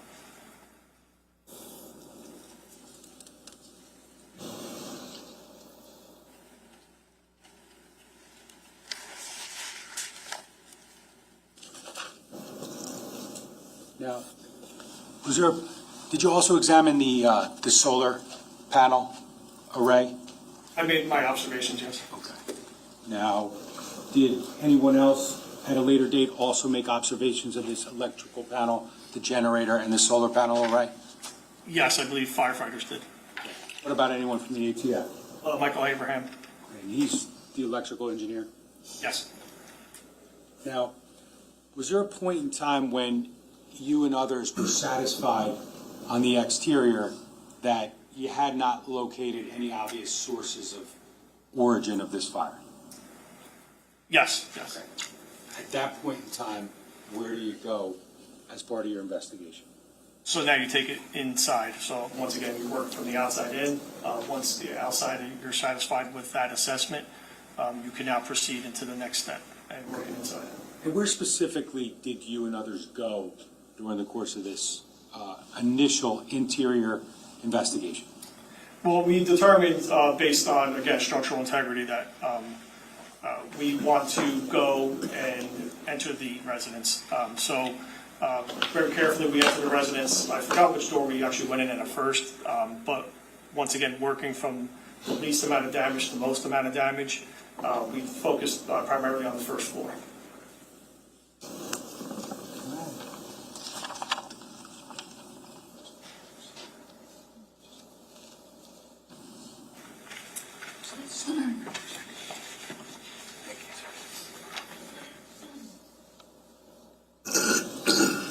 Just for the record, S285 is published on the screen.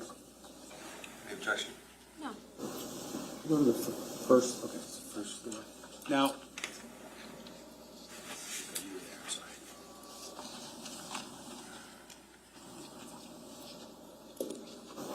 while we're doing that, sir, I'm just going to direct your attention to the third page of S285. Do you recognize what that shows? Yes. And what is that a diagram of? This is the first floor of the structure. Okay. And is page 3 on the screen right now? Yes, it is. Okay. Now, where did the interior investigation begin, if you didn't say it? Okay, so again, working from the least amount of damage to the most, we entered first through the mud room, which is right next to the garage and laundry room. And we focused our initial observations and assessment in that area first. What are you actually looking for? Just break that down as far as you go in. What are you looking to accomplish?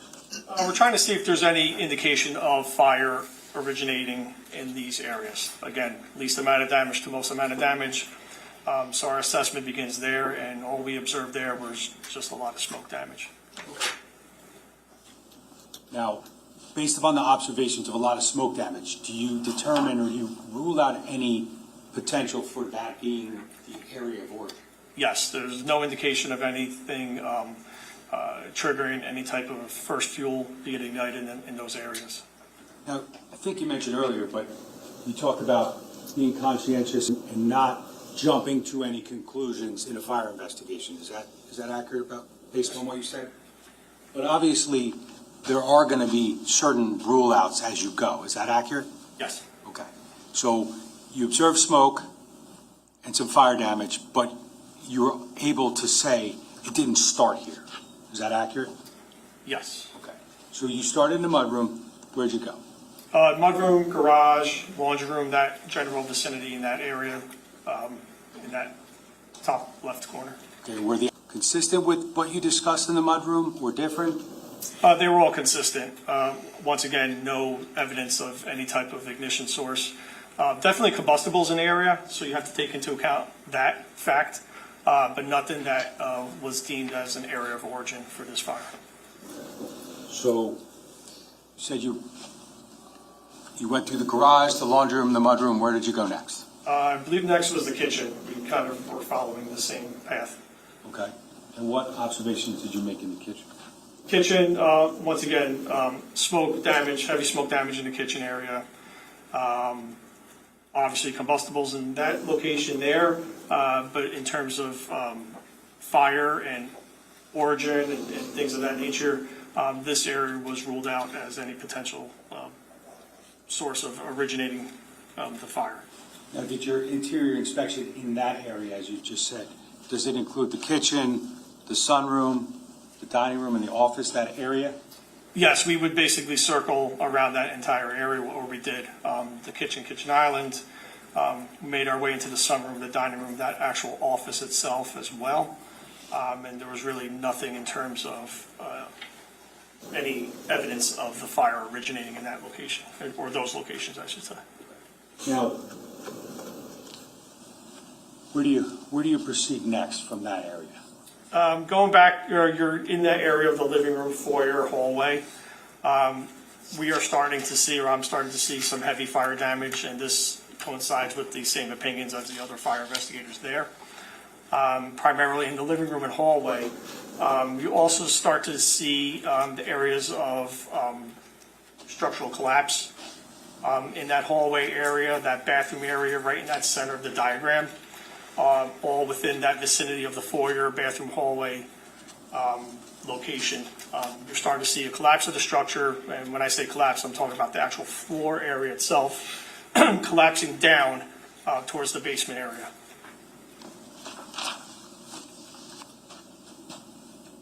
So this is the first evidence, I think you said, that you're starting to see in that foyer area near the bathroom of some actual real damage.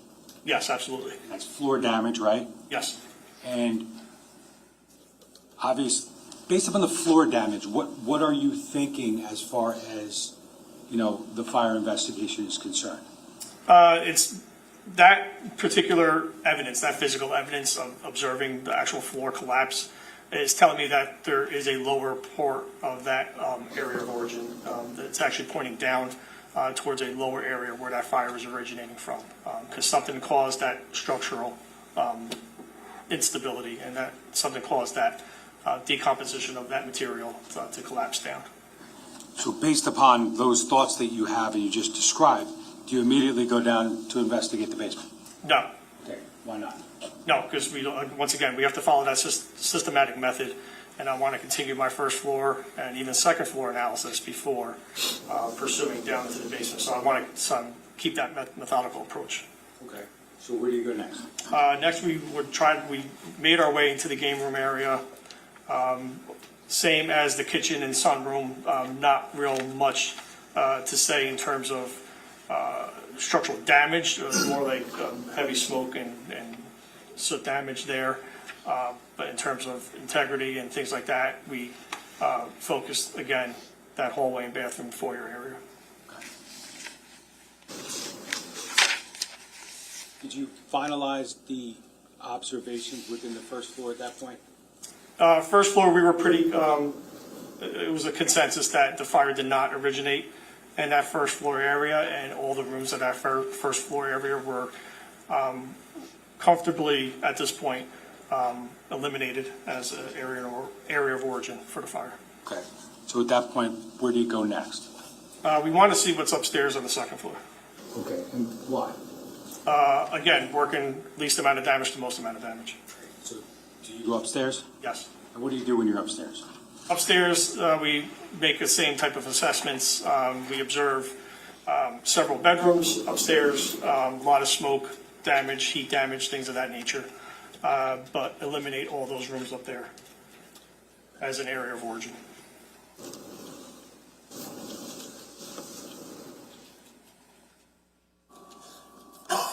Now, once you have a consensus that the second floor is not the area of origin, what's the next point of interior entry? So we eliminated the first floor, we eliminated the second floor, now we want to make our way into the basement. Okay, and how are you going to enter that basement? Basement, we made entry along the east side, only because we cannot utilize, we don't have access due to safety and structural instability of that foyer area in the front of the house. I don't know if you recall me mentioning there's a stairway where one of the victims was located going down into the basement. That stairway was compromised. It was very unsafe to have individuals going up and down those stairs due to heavy fire damage. So we entered the basement on the B side of the structure, which would be the east side, through that game or miscellaneous room. S1E, slide 16, please. 16. Now, just with respect to what you were just saying, what do we see here? This is the foyer area. The front entrance is to your left. I believe that's the actual doorway that you see real close up to the photograph there. But looking directly in the center of this picture, right to the right of the stairs, that's that landing where we had a victim discovered. Going down those stairs would take you into the basement area. That's the area we could not access due to safety concerns. Now, areas of damage that were noted to the floor, are they visible in part of this photo? Yes. One thing with fire investigations, and one thing that you learn as in doing this, is fire travels up and out. It's seeking oxygen. It's constantly seeking oxygen. So one of the main patterns that we look for is what's known as a V pattern. So V patterns basically kind of point you to a possible area of origin where the fire is originating from. You can see here on the closet doors to the somewhat center or right of the photograph, that left door that's still shut, you can see kind of like an angled type of burn pattern. We would consider that as part of a V, of one side of the V. And as it's going down, it's pointing towards the stairway, which is kind of giving you an indication saying, hey, look in this area here. So it's kind of pointing towards that stairwell. Now, stairwells in fire investigations, or stairwells in fire in general, act almost like a chimney. It's a funnel of air that's providing oxygen to a fire. It's providing that fuel. So that would make sense that it's coming from the stairs. So that's one area that we look at. So at that point, this is technically a really good piece of photographic evidence and possibly physical evidence. We didn't get to that point yet, but for those regards there, we don't want to go down those stairs in addition to the structural instability, so we decide to go on the opposite side to enter. Can I have slide 15 in that regard too? Now, what do we see here? This is that same area, and you can see the tarp, once again covering one of the deceased, and you can see heavy smoke in that stairwell. And do you, with respect to that V pattern or whatever that you were just discussing, is that visible on that closet door with both doors closed? Yes, now you can see the door to the right is actually closed itself. So you can actually see that V actually going higher up. So it's really pronounced in this photograph here. again, obviously, I think you said that is evidence, and that is something that you took note of as part of your origin and cause investigation, correct? Yes, But again, you don't draw any conclusions based upon that alone, correct? correct. And that V, the bottom of the V, nearest the bottom of the floor, is that also consistent with areas that you were noted with some floor collapse? Yes, as you proceed down the steps. And the steps would have been, can I have slide 16? Just to be clear, the basement steps are essentially in the middle of that photo, correct? Yes, Downward? yes. Now, as far as entering the basement, can I have slide 26?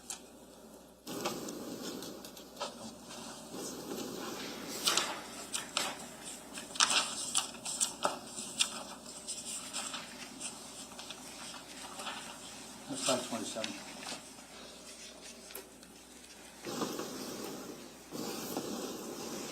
What are we looking at there? So this would be the east side of the structure, or the B side. The front of the house would be to your right of this picture. And this is the entrance into that miscellaneous room, into the basement. Can I have slide 28, please? What's that show? This is basically showing, we would call this like a mid-range photograph of you entering the basement area, and right beyond that doorway, you'll see wood frame construction there. That was done by the engineers to basically brace the floor above us. So that was the structural work that they did for us to enter. Can I have slide 29, please? Now, what do we see here? This is actually a photograph prior to that structural work being done by the engineers. So this was closer to the time of the initial photographs being taken by, I believe, Detective Flanagan or Detective Vogt, one or the other. So despite the need to brace, the floor in order to make everyone safe, these observations, are they necessary? Are they helpful to the investigation into origin and cause? Yes, as you can see to the right of this picture, and looking up, those pieces of wood should not be hanging like that. That's basically the floor collapsing. And if you want to take it a little step further, they're collapsing and they're pointing towards the area of collapse of where the most amount of damage in this photograph is depicting, which would be the area of a storage closet. So it's kind of, again, almost pointing you in that direction, because the way that is going to collapse, it's going to collapse almost like a V as well.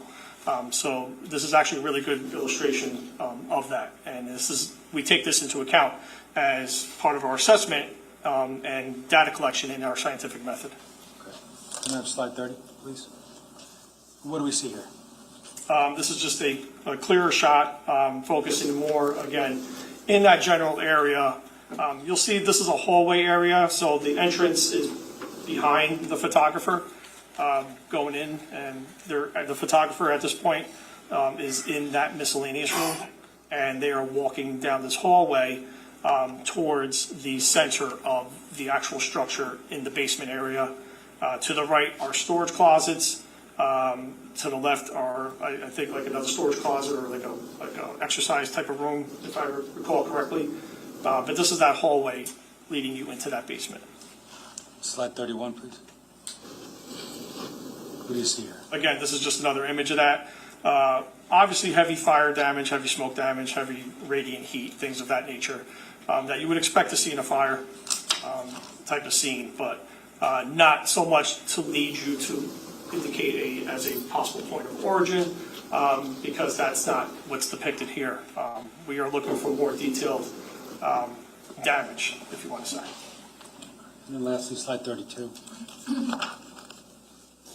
And here, now you start to see that with the artificial lighting that's being provided, in addition to the photography. You can see a lot of charring taking place on a lot of the framework that's still standing there, and that would be the storage closet area. You can actually see right through the walls there. So this is very interesting to myself and other investigators. Myself as a crime scene investigator, because this is a source of evidence, but fire marshals, ATF, other individuals that are partaking in this origin and cause, we are taking this into consideration, the amount of charring that we see here. Now, ultimately, we'll get there, but there's a lot of debris in this area, correct? Yes. And is that going to remain there during the course of your investigation or not? During the course of the investigation, a lot of this debris will be removed. That's part of the digging out phase of fire investigation, because you want to remove items and clean that area where we potentially think may be an area of origin, to try to look for patterns and look and document specific patterns that may be around.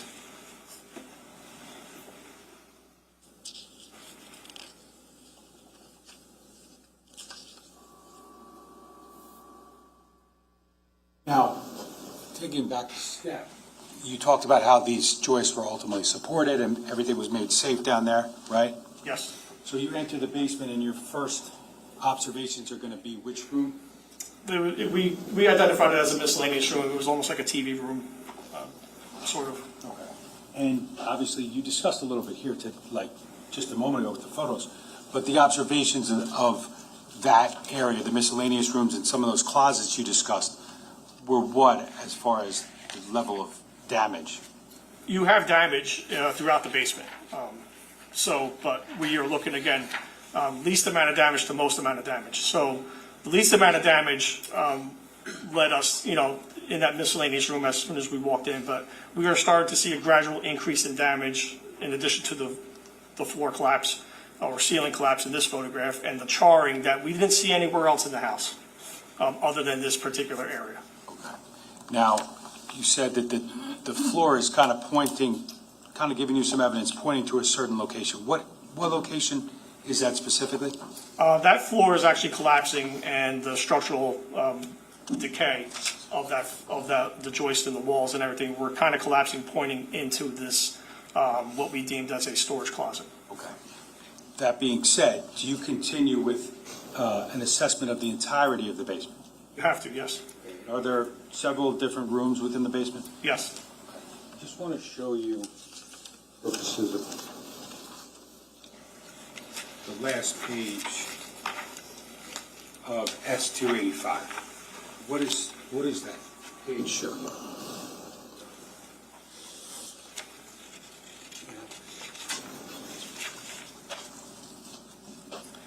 The last page is the second floor.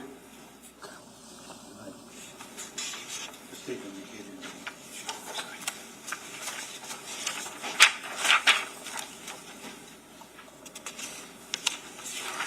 I'll give you the second page of that document. And what's that show? This page is a floor plan of the basement. Okay. And does that lay out all the rooms as documented by the engineers? Yes. And some of them are given like generic descriptions, correct? Yes. Like closet, correct? Correct. Yes. And then we have, so you enter, using that diagram, can you put an X on where you entered, just so we understand? That's the outside entry into the basement? Yes. Talked about the miscellaneous room. Did you inspect the storage closet as well as those two other rooms within the miscellaneous room? Yes, they were closets, like smaller closets, smaller than the storage closet. They were inspected. The bathroom was inspected as well. Those workout rooms were also inspected. That whole foyer area where those other smaller closets in the stairwell were also inspected, in addition to the storage and utilities. The further west that you went, so the storage utilities presented the least amount of damage, almost similar to what we saw on the first floor. It was just like a lot of smoke and soot damage, but nothing in terms of actual direct flame impingement or charring or things like that. So the least amount of damage the further west you went. As you went to the center of the basement, you had the most amount of damage. As you went east towards the miscellaneous room, you now had least amount of damage again. So it's kind of bringing you the actual scene itself. Like we like to say in crime scene investigation, let the scene talk to you. So the scene is basically telling you, hey, the most amount of damage is in the center of this basement. But obviously, prior to inspecting that most damaged area, you want to make sure that you've looked at every other part of the home to ensure you don't miss anything. Once again, you have to, as part of the scientific method, you have to identify and document every part of the home. Ladies and gentlemen, we're going to take our mid-morning break at this point. Don't discuss this case, do any research. We'll be back out at around 10:45 or so.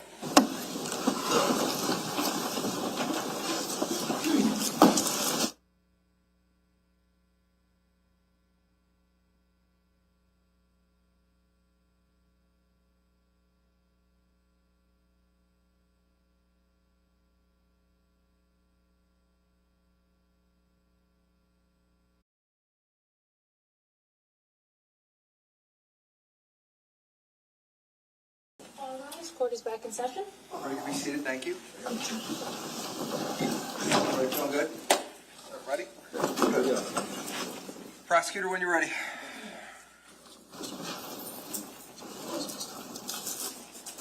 Can we have the back table screen again, please? Sorry.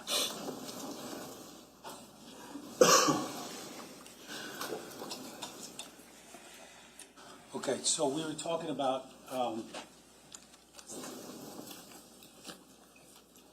it's 285, I believe this is the second page, documents the layout of the basement, correct? Yes, And you put an X at at the point of entry, correct? yes, Okay. Now, we talked about assessments of the entirety of the basement, correct? yes, And ultimately leading you to the area of most damage, right? yes. And where was that specifically? That was the storage closet area. Could you put a box around that?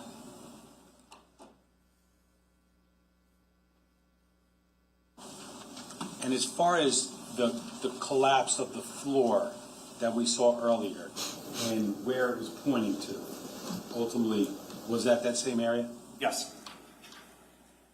Can we just preserve that? S285.1. Thank you.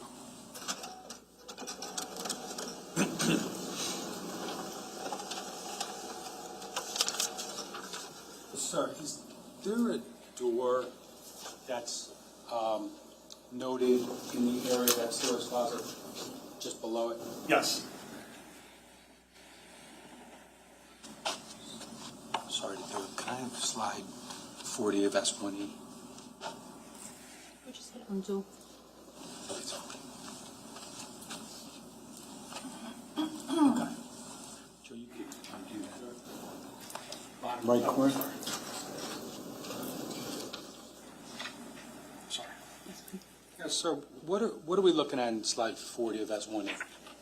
So this is the hallway area. Now, this is actually facing, if you're looking at the direction leading outside of the structure. So if you're looking at the direction towards that miscellaneous room, but this is that hallway area. Directly above, you can see the floor collapse, pointing down towards the storage closet area.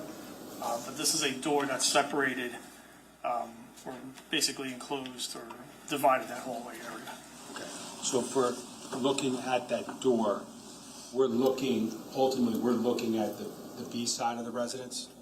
Yes, you're looking at, and you're going to walk towards the B side of the residence, yes. So generally facing east? East towards the miscellaneous room, yes. Now, the storage closet that you discussed with the most amount of damage, is that in that photograph at all? It's to the left. You can actually see the doorway, beginning doorway area to the left of that picture. And on where we see the floor collapse in the photo, specifically, looking at, is this a wall here? There is a wall there, yes. Okay. And is it intact? Is it damaged? What's the status of that? That wall is damaged. It's not intact anymore. It's crumbling.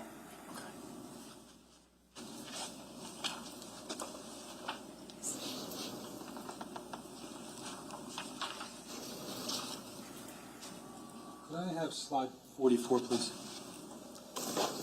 And what are we looking at there, sir? So this would be the entrance into that storage closet. So this is basically you're stepping to the right, actually, I'm sorry, to the left of where you were just standing for that photograph. So now you're actually at the entrance into that storage closet area. So that door would be, if we're looking at that photo, it would be to the right outside the photo. That door that we just saw, yes, it would be to the right of this photo.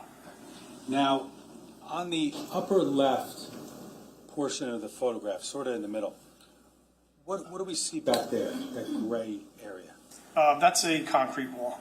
Okay, now, that concrete wall correlates to what of the residence? That would be the front of the residence. That would be the A side of the structure. Okay, the A side of the structure. Now, do you also, at times, label the sides of the closet itself during the course of your investigation? Yes. Okay, and how would you refer to those? So that concrete wall would be the A side. That wall, or what remains of that wall, just the studs of that wall directly straight ahead of that picture, that would be the B side. The wall where the door that we just saw, the hallway, and that partially collapsed wall to the right of this picture, that would be the C side. And the wall that's closest to this doorway, that shares the opening to this doorway, would be the D side. Okay, so as we're looking at photo in slide 44, we're looking through the D side, is that accurate? You're looking through the D side, and the center of that photograph would be the A-B corner.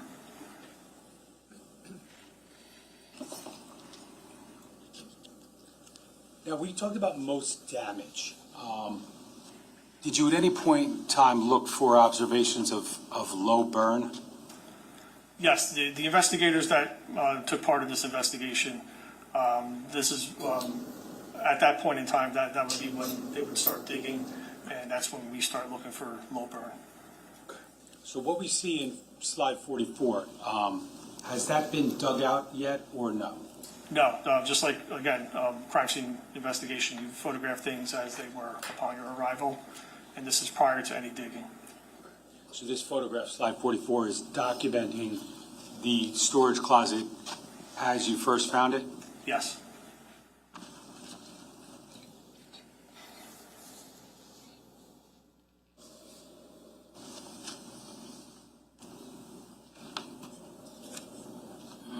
I'm going to just show you slide 74. Do you recognize that? Yes. What does that show?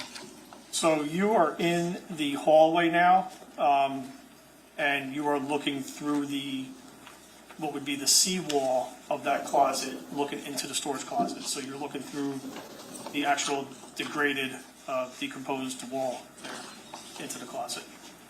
In slide 75? Is that a similar view of that storage closet? Yes. And at the top of the photo, what do we see? That is the floor collapse upstairs. That's part of the beams coming down.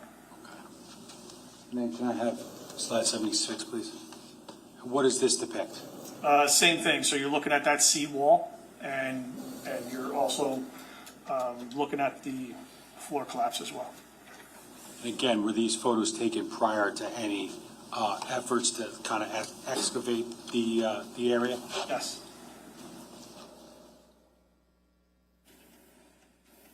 Now, ultimately, were efforts undertaken to remove debris within that closet? Yes, members of the Monmouth County Fire Marshals, ATF, all took part in that. Okay, were you present for that? Yes. Okay. And ultimately, was anything located within that debris? Within the debris, there was I believe, a broken bottle of alcohol, in addition to some other items.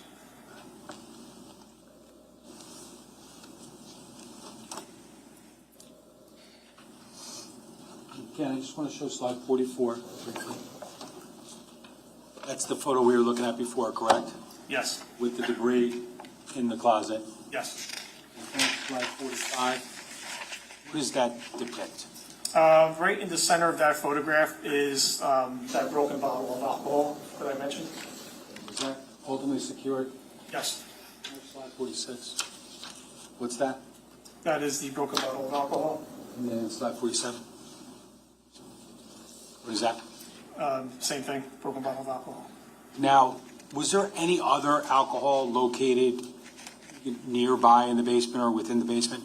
Yes, and I believe it was outside of that hallway foyer area, outside of the storage closet itself, there was another broken bottle of alcohol.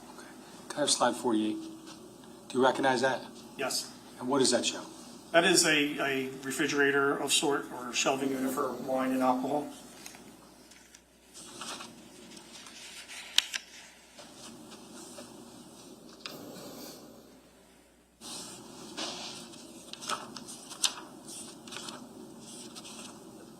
Can I just have slide 54, please?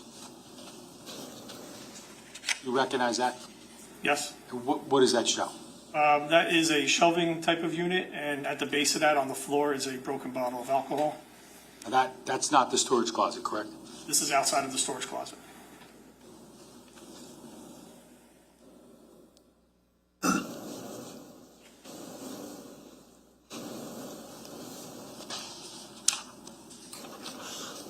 Getting back to the closet. Can I have slide 56, please? Sir, what are we looking at there? So as I mentioned, members of the investigative team eventually cleaned out the closet and removed the debris to look at, or for potential patterns on the floors and on the lower portions of the walls within that storage closet. And this is one of the photos of entering that closet. Slide 57, please. Do we see it? Again, this is just an overall of the floor area of that closet, showing any type of patterns that were visible. Slide 59, please. What do we see in that photograph? This is just another depiction of that closet. We're looking at the B wall. A wall would be to your left. C wall would be to your right. So whatever remnants of that B wall and that little shelving area at the base of there within that storage closet.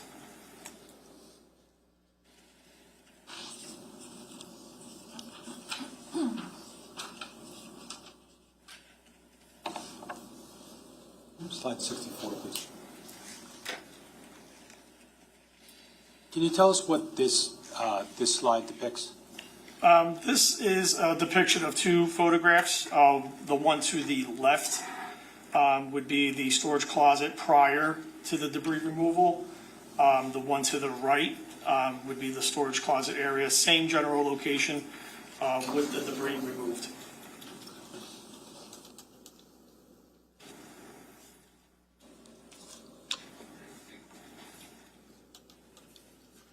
Once the closet is, the debris is removed from the closet, what, can you describe the observations that you're able to make with other members of the investigative team?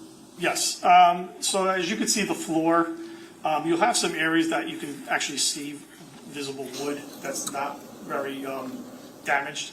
And then you also have areas of that floor that you have some damage and some burn on that floor area. So we take this into consideration. This is what I'm generally indicating as like low type burning.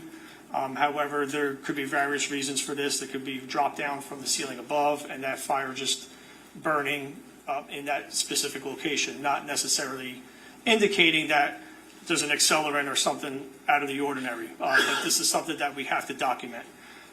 Areas that you see no burning on the floor, we can actually see the wood. We call those protected areas. Again, not uncommon to have areas that are protected from fire and heat. So we generally document that as well. In addition to more of the wall that's present and now exposed with the debris removed, looking at the walls and the actual studs that remain there, once again, we don't see this type of pattern anywhere else in the residence other than this closet area where you see that heavy type of charring and those indications of actual flame impingement, what we call pyrolysis, which is decomposition of organic material, decomposition of the wood that would generate fumes and things of that nature, which would basically fuel the fire. So we see this in great detail in this closet. And I say we, again, as a team, investigating this area. Can I have slide 68? What are we looking at here, sir? This would be, again, inside the storage closet area. This is a split, two photos here. The one to the left would be what you're looking straight ahead, that concrete wall, that would be the A side of the structure, the A side of the closet, the front. To the left of that would be the D side, which would be the west side of that wall. So you're looking at the remnants of what's there prior to a detailed removal of that debris. The photograph to the right is in the same general location, however, it's more focused in that AD corner. And now you can actually see a clearer picture of the floor area, specifically that AD corner in that closet. And to the right, where you see like a puddle that looks like that grayish type of liquid, that's water there, and that's what we consider low burn. That floor is deeply damaged in that one specific area when compared to the floor right to the left of that. Now, when you talk about the heavily damaged portion of the flooring, can you just put like a circle around that just so we understand exactly what you're talking about? So that is circled, and it's in comparison to an area that appears to be protected? Right to the left of that. Preserve that, Slide 68.1.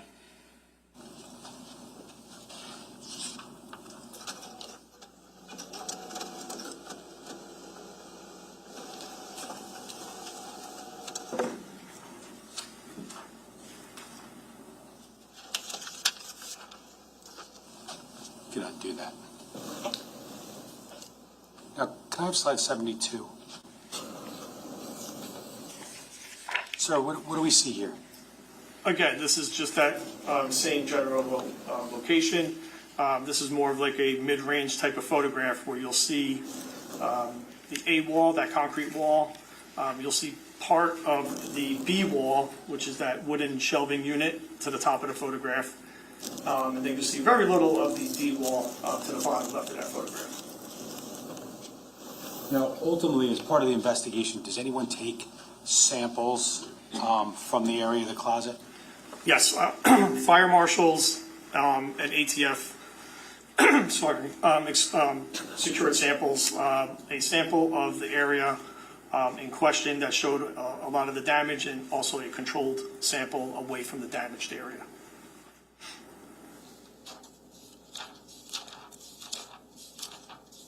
What, if anything, ultimately was done with those samples, if you recall?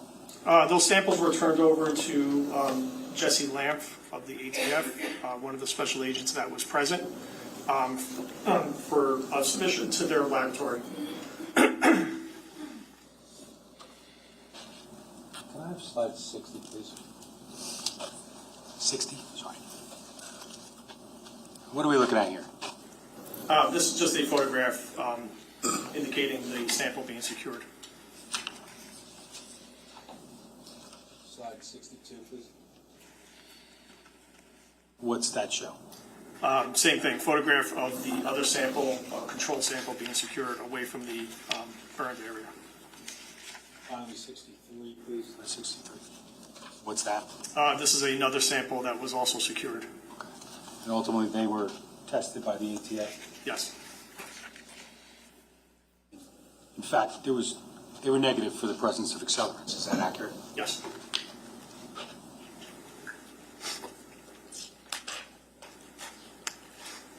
Now, when we talk about the scientific method, and we talk about your observations from the storage closet, what, if anything, are you doing with the observations you made after digging out and looking at areas of low burn and fire patterns? What are you doing now scientifically? Scientifically, we utilize what we call inductive and deductive reasoning, part of the scientific method, where you're utilizing basically any type of empirical data that you would gather in terms of the scene processing, photographs, samples like this, just basic observations, witness statements, things of that nature. and you are formulating potential hypotheses of what may have occurred. It's part of the reconstruction of crime scene investigation and fire investigation as a whole. So that inductive and deductive reasoning takes place at this point at the scene and also outside of the scene, where we're incorporating other information. Information, for example, that I've gathered through Detective Rayner from interviews that were taking place while this was actually going on simultaneously. So all of that is taken part, and we are generating potential theories, hypotheses of what may have occurred. Was there hypotheses that were generated by yourself and other members of the team within that storage closet? Yes, we, as a team, concluded that the area of origin, and we say area, not actual point of origin, because it's very difficult in a scene of this magnitude and of this much damage, to generate and pinpoint an area specifically within that storage closet. However, we generated that finding that the area of origin is somewhere within that storage closet for that fire, and then that fire burned for some time, as evident through what we observed through the damage, the charring, the smoke, first responder statements, things of that nature, things that other people saw, the outside sources, which I say is important through NFPA 921. You have to incorporate that.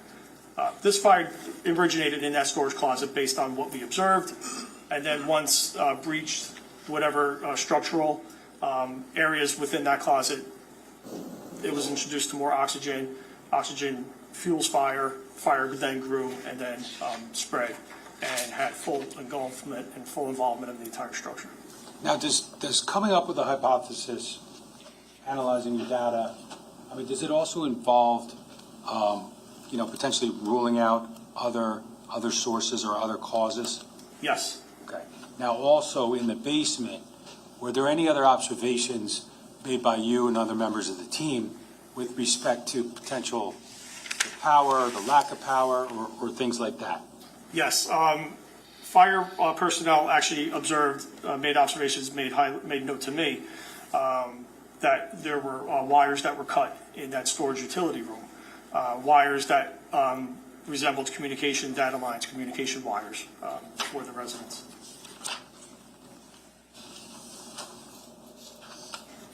Just want to show you slide 35. Do you recognize that? Yes. What is that? This is the, we called it like a hub of location of where the data communication lines were located in the basement in that storage utility room, just west of the actual storage closet area. Slide 36, please. What are we looking at here? So in the center of this picture, you see what's identified as a Verizon box. At the bottom portion of that box, you'll see a black wire there.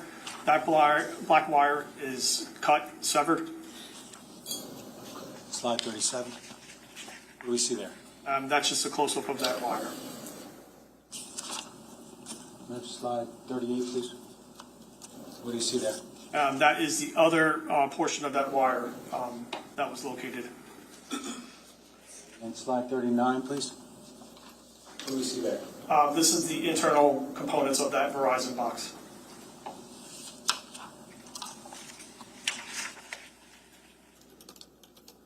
Now, do you know whether or not other investigators followed up with respect to the loss of power to that Verizon box? They did, yes. And is that information that would have been provided to you? Eventually, yes. Now, with respect to timing of that, or the actual time that may have occurred, that information, why is that important to an origin and cause investigation? One reason in particular is the lack of energy entering the house, which was observed during the initial assessment. So without having actual energy in the house, you have to take into consideration possible incendiary area causes of the fire, things of that nature. Even so much as like smoke alarms, things like that. So we take that into consideration. Now, finding this information adds to that outside information because we use this in a form of timing of the event. How long did possible occupants have before they were notified of a fire? So any type of energy entering the house or communication, things of that nature, plays a huge role in our assessment and origin of cause. Now, you talked about earlier, but Mr. Abraham from the ATF, who was involved with inspection of electrical devices outside, correct? Yes. But did he also inspect areas of electrical, access within the basement as well? Yes, he actually provided information to us about energy entering any of the rooms of the house, which helped us rule out electrical causes of the fire. So he played a large part of doing that assessment. Now, with respect to getting back to that, you mentioned smoke alarms and also that Verizon box, but what, if any, effect would the cutting of the Verizon line have on the smoke alarm or transmittal of fire to outside sources? To my understanding, it would provide no communication, no indication that there was a fire in the house.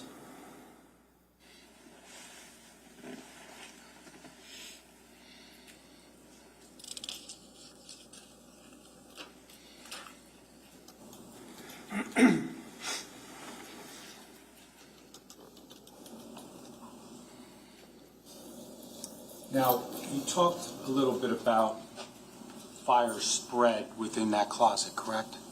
Yes. Can you talk about, based upon your investigation and the team approach, as to, I know you mentioned it briefly, but what happened with that fire within the closet and where it ultimately would have gone? We determined that fire remained in a slow burning type of stage, whereas in essence, it didn't escape that room for some time. This is evident through the combustible materials that were in the closet. And again, in culmination to first responder observations upon their arrival, where no flame was visibly indicated or observed. So that fire remained in that closet in a compartment type of setting, where it could have remained in an incipient, we call it incipient, or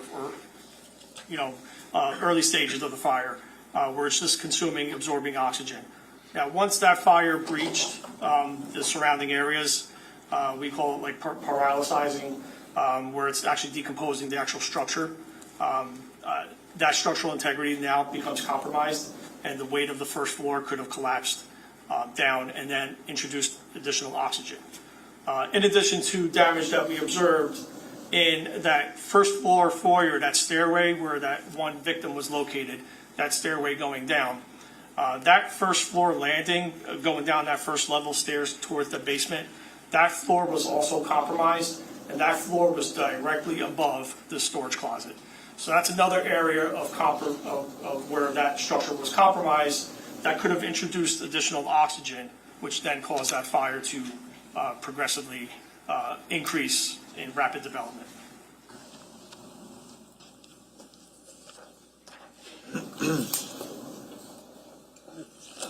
Can I have S285 on the screen?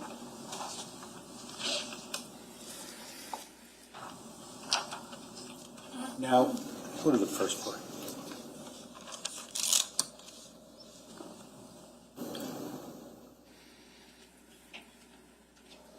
We're looking at the first floor, correct? Yes.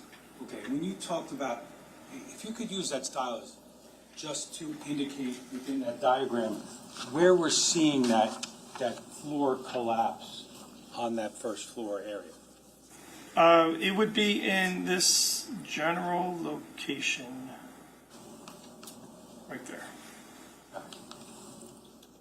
That is in the area of the stairs down to the basement? Yes, the stairs are right to the left of that. Okay, what is below that again, just to be clear? That would be access or the storage closet and that whole little foyer area by the storage closet downstairs in the basement. We just preserve that, please. Point two. That's 285.2.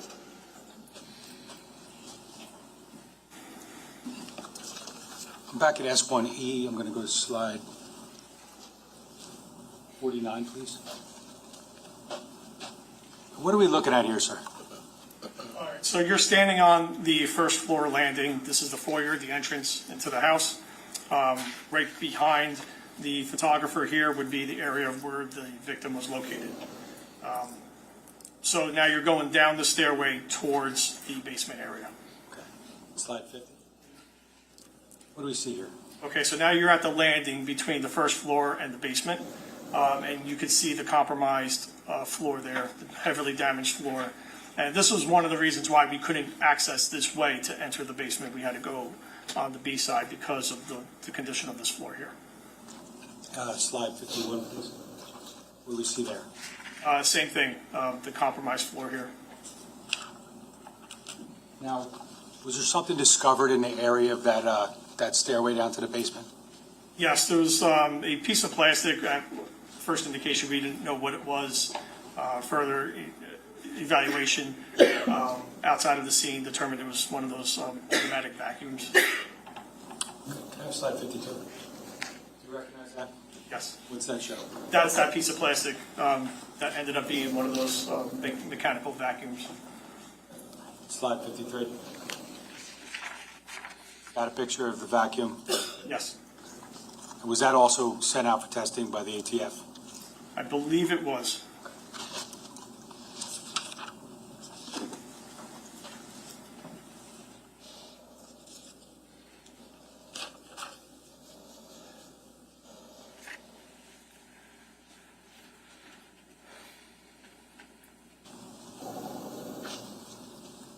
Now, when the storage closet was compromised, based upon your hypothesis, fire growth would have gone in what direction? Up and out. And up and out would have been where would that present itself in this house? That would present itself right in the first floor foyer area. If it compromised the stairway floor, which it obviously did, and obviously compromised the floor above the storage closet, which would have been in that living room, bathroom area on that first floor. And as part of the scientific method, I think we briefly touched on it, but are there certain other causes, specifically, we talked about electrical, are there other causes that you need to rule out as part of testing the hypothesis? Yes, Does that include natural causes? yes. And what are natural causes? You would consider wind, lightning, things of that nature. And how do you go about ruling out natural causes like those? We obtained weather reports, data reports, wind direction, things of that nature. And was there any indication that this fire could have resulted from natural causes? Yeah. What about accidental? What's an accidental cause? Accidental cause could be careless smoking, discarding cigarettes, candle, getting knocked over, things of that nature. Now, as far as those causes go, were you able to rule out, based upon the systematic investigation, those other causes? Yes, we actually look for things of that may cause accidents, such as candles, cigarettes, things like that, and nothing appeared in that area of origin that would have indicated that. Within the storage closet? Correct. Now,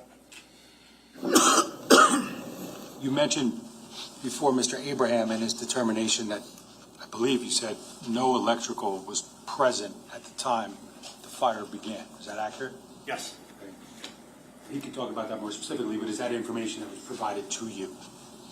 Yes. Okay. Is that important to the investigation of the origin and cause? Yes.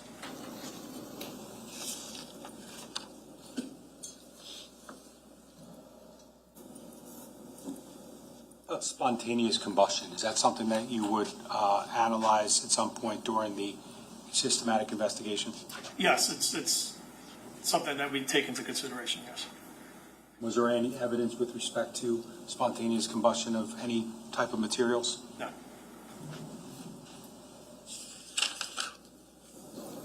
Now, you talked a little bit about the alcohol bottle before, correct?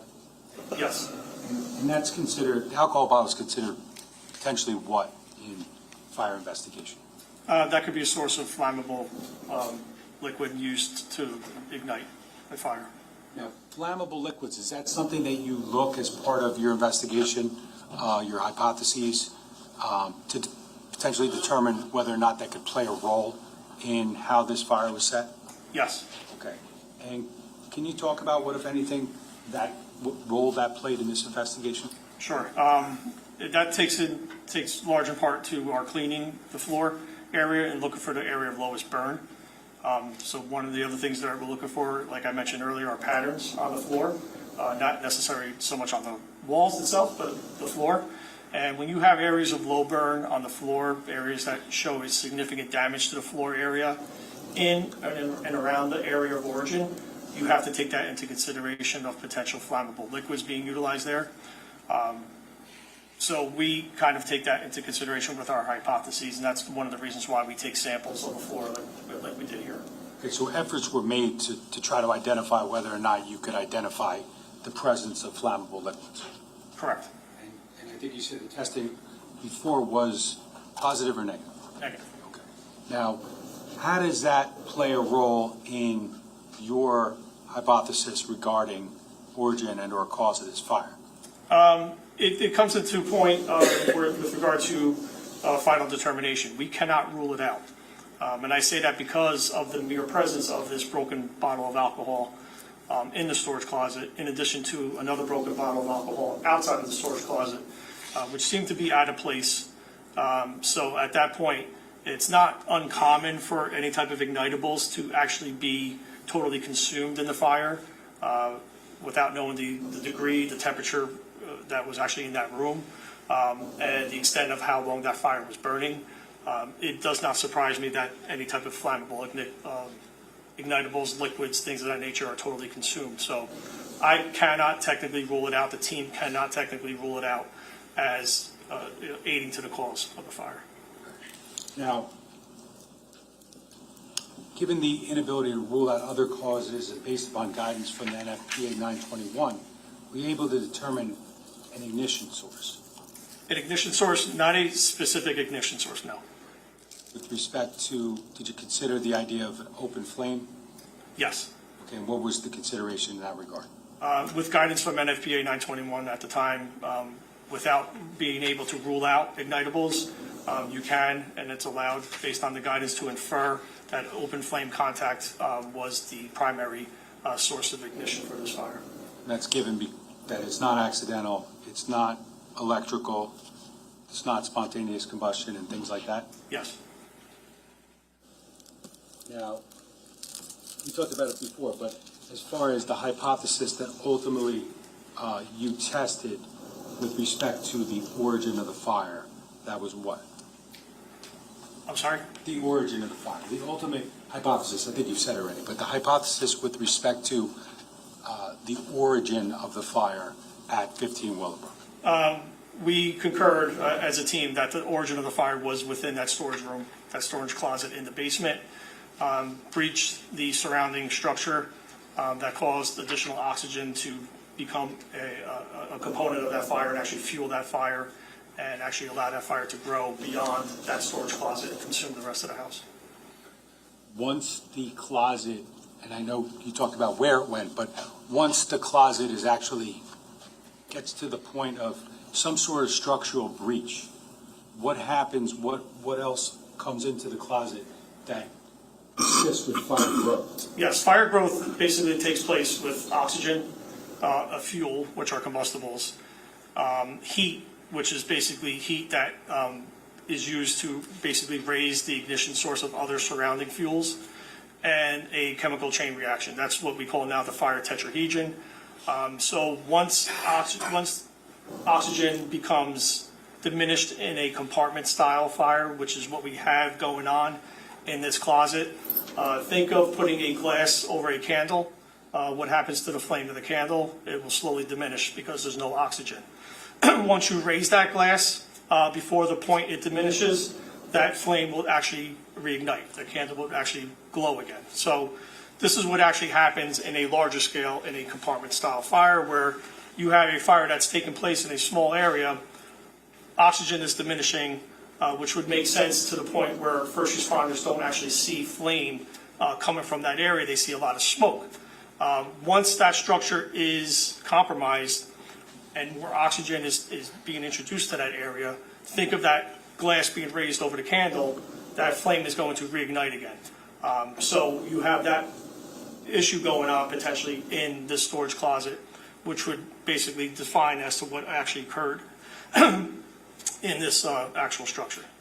Now, with respect to your final hypothesis regarding the origin and also the cause, did you draw any conclusions regarding the timing?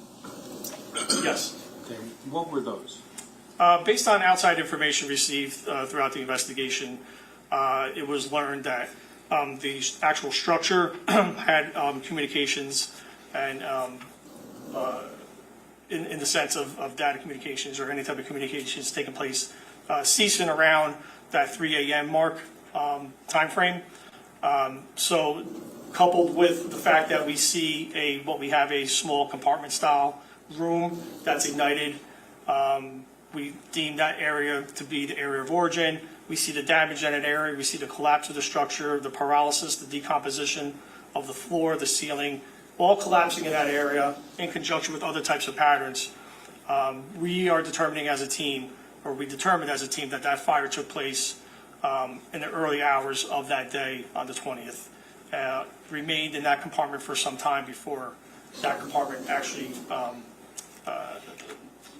decayed and submitted and allowed more oxygen to be introduced and have that fire grow out.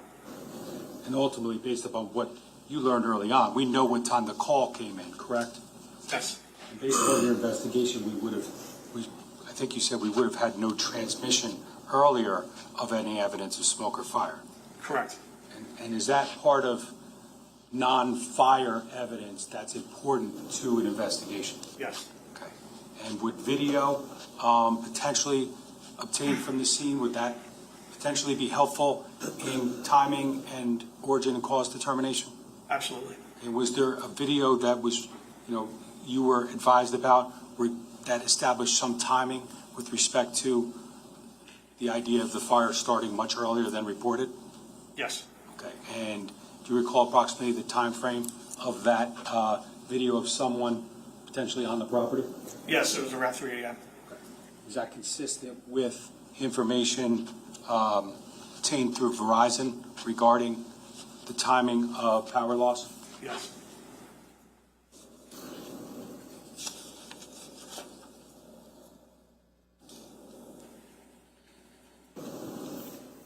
Now, based upon the investigation, did you ultimately culminate with 7 steps of systematic fire investigation in this case? yes, And did that utilize expertise of both yourself and others that were with you during the entirety of the investigation? yes, this was absolutely a team approach. Were the collective opinions of everyone involved utilized in coming up with the area of origin? Yes, And how about the cause? same.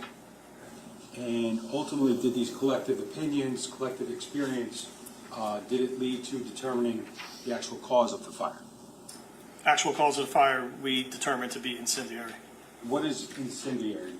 Incendiary means there is flame introduction, ignitable fire in an area where there shouldn't be, or in a manner where there shouldn't actually take place. So it's basically purposely set.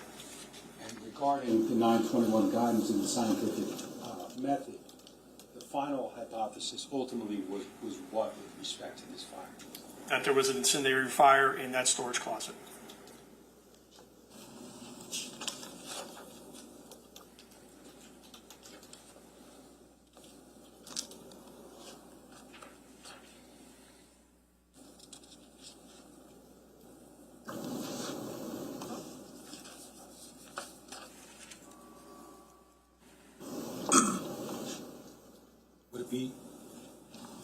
Would it be fair to say that scene observations, information from other sources backed up, in your belief, the conclusions that were drawn regarding origin and cause of this fire? Yes, it's the totality of the investigation.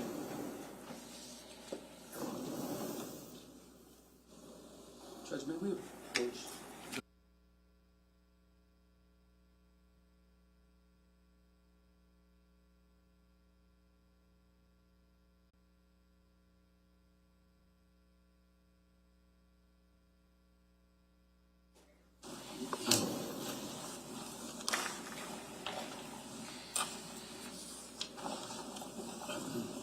Now, you mentioned it very briefly early on in your testimony, but you completed or you undertook another task regarding your crime scene responsibilities at 15 Willow Brook. Is that accurate? Yes, And that would have occurred where within the home? primarily in the kitchen area. Okay. And what was that task that was going to be performed? There were stains that were observed during the initial documentation of the scene. Based on our training and experience, and I say ours, members of the crime scene investigation unit, that resembled what appeared to be blood. So I was provided the responsibility of conducting an analysis of those stains.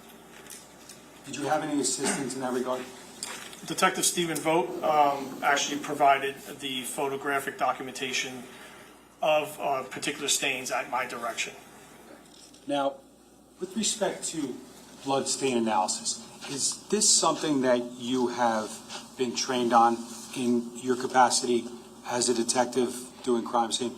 Yes. Okay, and where did that begin, if you remember, as far as your training on blood stain analysis? I would have to look at my CV. Sure. I believe your CV is up there. Yes. Yes. And again, we're looking at what's been marked as S370, correct? Yes. Okay. And does that document your training and experience in general as a crime scene detective? This documents all of my professional training and experience and personal education. Okay. Now, I know you testified earlier about your original crime scene processing training in 2002, right? Yes. Okay. Now, would that have included any introduction to blood stain analysis? Yeah, so in 2001, actually, I attended a basic crime scene investigation type of training through the International Association for Identification. That would lightly touch upon, if I recall, basic blood stain pattern observations. Not necessarily the analysis, which is more detailed, that's more reconstruction. But I had that blood stain pattern analysis training, which is that more detailed analysis type of instruction in 2003, and that was through the Henry Lee Institute of Forensic Science. And what did that entail? That entails the analysis, measuring, observing, documenting, assessing, and basic determination as to the directionality of blood, the types of surfaces that blood may encounter, and locating and reconstructing what events possibly took place by liquid blood. Now, with that introductory training in 2003, was there a point in time when you started to use that training? Immediately after. Okay, and in what capacity? How does that work? So in crime scene analysis, we are constantly looking at the entire scene. I take it a step further. With this training, allowed me to actually assess blood stains. So different types of stains, spatter stains, transfer stains, pooling, things of that nature. These are all defined in the science of blood stain pattern analysis. So I take my scenes a step further, or I'm actually even requested at times to go to crime scenes when I was still sworn and working, to assess and just document actual blood stain patterns that are located at crime scenes. Is that ultimately what you were asked to do in this case? Yes. Okay. Now, after 2003, would you have additional training with respect to blood spatter analysis? I believe I did.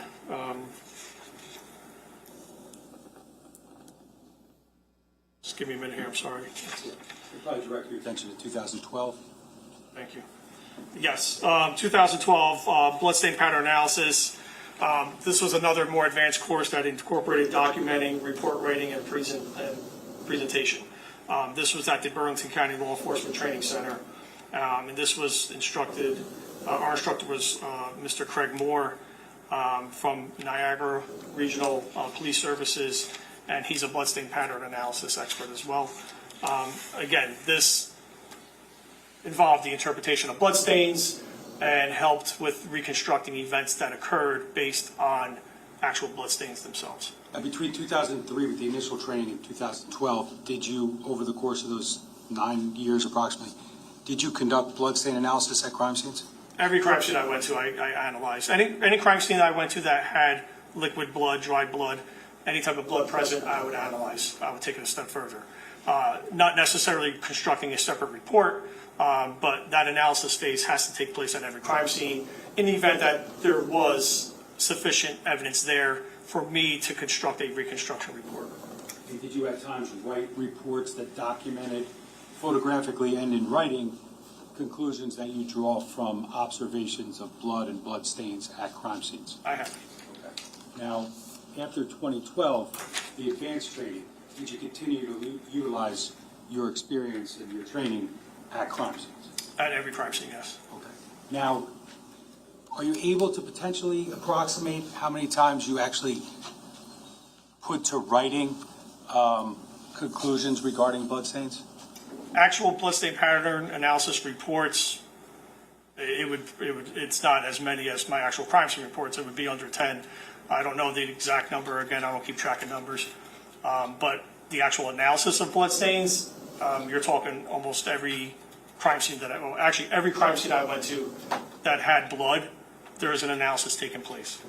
Does that mean that every time you observe blood in a crime scene, you're actually able to make conclusive statements about them, or it's just something that you would also analyze? Both. Now, approximately how many years, if you could, have you been conducting bloodstain analysis?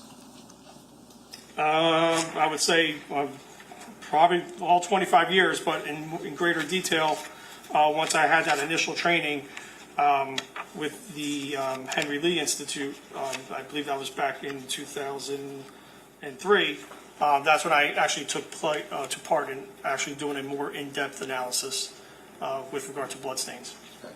Now, is there specific terminology that's accepted in the field of bloodstain pattern analysis? Yes, there was once, it was called SWIG stain. It was the Scientific Working Group of Bloodstains. Now OSAC, which is the Organization of Scientific Analysis Committee, I believe, that took over the once upon a time SWIG stain. That again, it's kind of similar to NFPA and 1033 with regard to guidelines and standards. But they provide acceptable terminology by professionals in report writing with regard to bloodstains. Now, are you familiar with the terminology that was originally put out by SWIG stain and now OSAC in the field of bloodstain analysis? Yes, because I currently teach it as well. Okay. So is this, I guess that's a fair question, is this something that you have taught as part of your duties as adjunct professor at several universities and colleges? Yes, this is another block of instruction that is incorporated in my crime scene and forensic investigation courses. Okay. Now, when we talk about bloodstains, what is a bloodstain? A bloodstain is basically the remnants of liquid blood coming into contact with a surface. Different types of surfaces would provide different types of staining and the presentation of that staining. For example, a carpet would present a different type of stain as opposed to a dry erase board. A dry erase board is smooth, non-porous.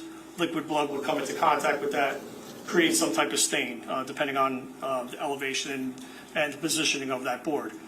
A carpet is similar to a sponge where it's going to absorb that stain. So it's very difficult, if not impossible, to do any type of interpretation or reconstruction of an event when you're dealing with a carpet, because the blood staining is going to be completely manipulated by the absorption and the wicking effect of the carpet, as opposed to a non-porous, a smooth non-porous surface. There are also other non-porous surfaces that are smooth, but again, depending on the positioning of that surface, blood's going to behave in different ways. So that's part of the assessment that we take into consideration. You talked a little bit about something called a transfer stain, correct? Yes. What's a transfer stain? A transfer stain is basically liquid blood coming into contact with another type of surface and then transferring that blood in liquid form to that surface. Okay, and what about a swipe pattern? You familiar with that term? Yes. And what's that? So a swipe pattern, imagine I have blood on my hand, so I have a blood source a drop of blood or a pool of blood in the palm of my hand, and I go and I try to touch this surface. The surface is clean, no blood.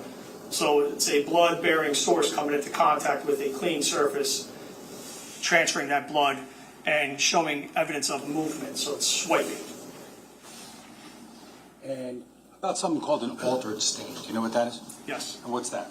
Altered stain is basically a stain, a blood stain, in terms of blood stain pattern analysis, that's already on the surface that has become altered by some type of movement or some type of object coming into contact with it, whether it's my hand bumping into it, somebody stepping on it, or putting a book over it, or something to that effect. Are there times when you look at an area of what you believe to be blood that you'll see more than one pattern or more than one directionality, so to speak? Yes. Now, it was mentioned earlier, but was there a point in time when you testified as an expert in bloodstain analysis in Superior Court in New Jersey? Yes. And is that documented on your resume? Yes. And was that in Burlington County?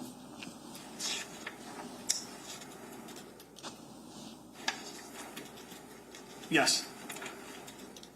Did you provide testimony regarding your conclusions with respect to bloodstain analysis in that case? I did. Yes.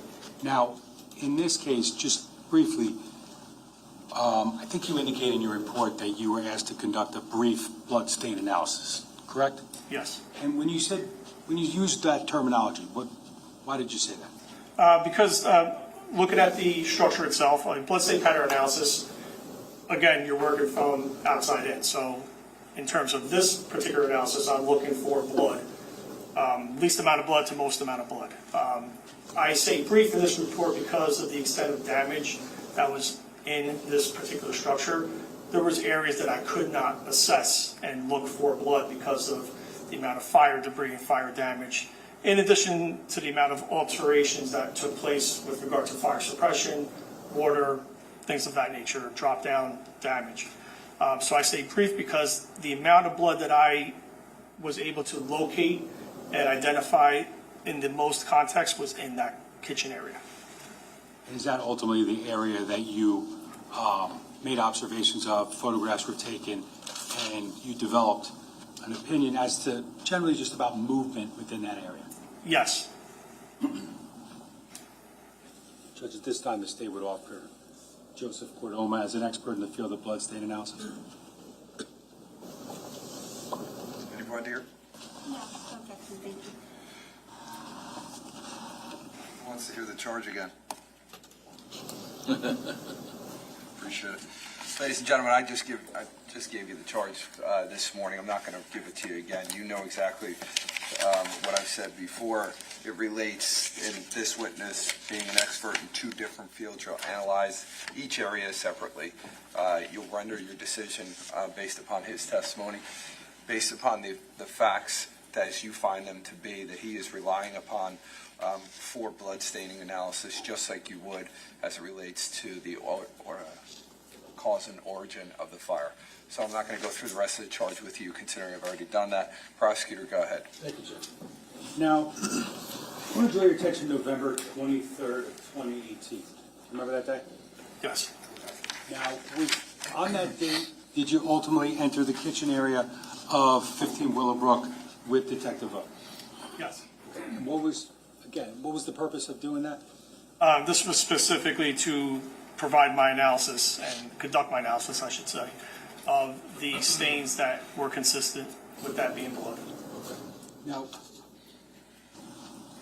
before we go any further, during the course of this analysis that you undertook in the kitchen, ultimately, I guess, maybe not during the course, but at some point, were some of these stains swabbed and sent to labs for testing? Yes. Okay. Now, obviously, you don't create the results of that, correct? Correct. But they were taken. Yes. Now,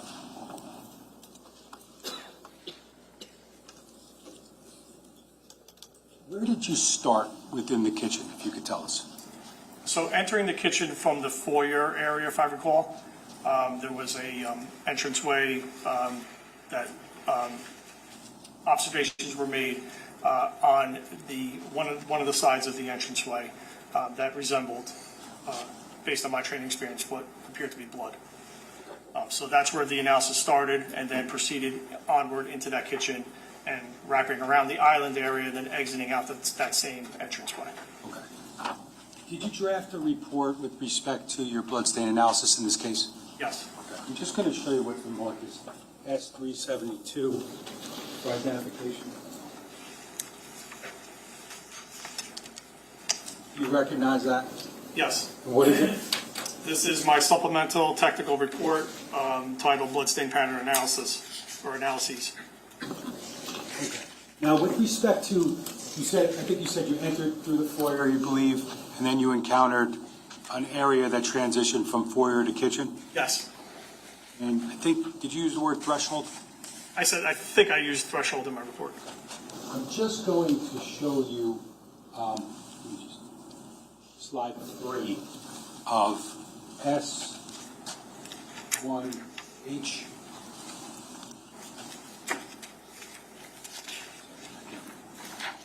S1F. I was reading the opposite direction.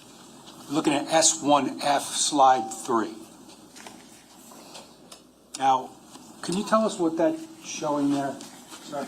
Yes, that's that threshold area from the foyer area on the first floor, entering the kitchen area. Okay. And did you make any observations of anything that was upon that threshold? I did, yes. There was obvious stains that you can see in this photograph, particularly in that 1'9" area and extending to that, 2'9", 2'8" area.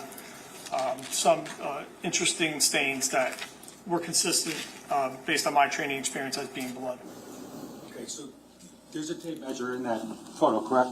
Yes. And what's the purpose of that being depicted in the photo? This is just to show relation size.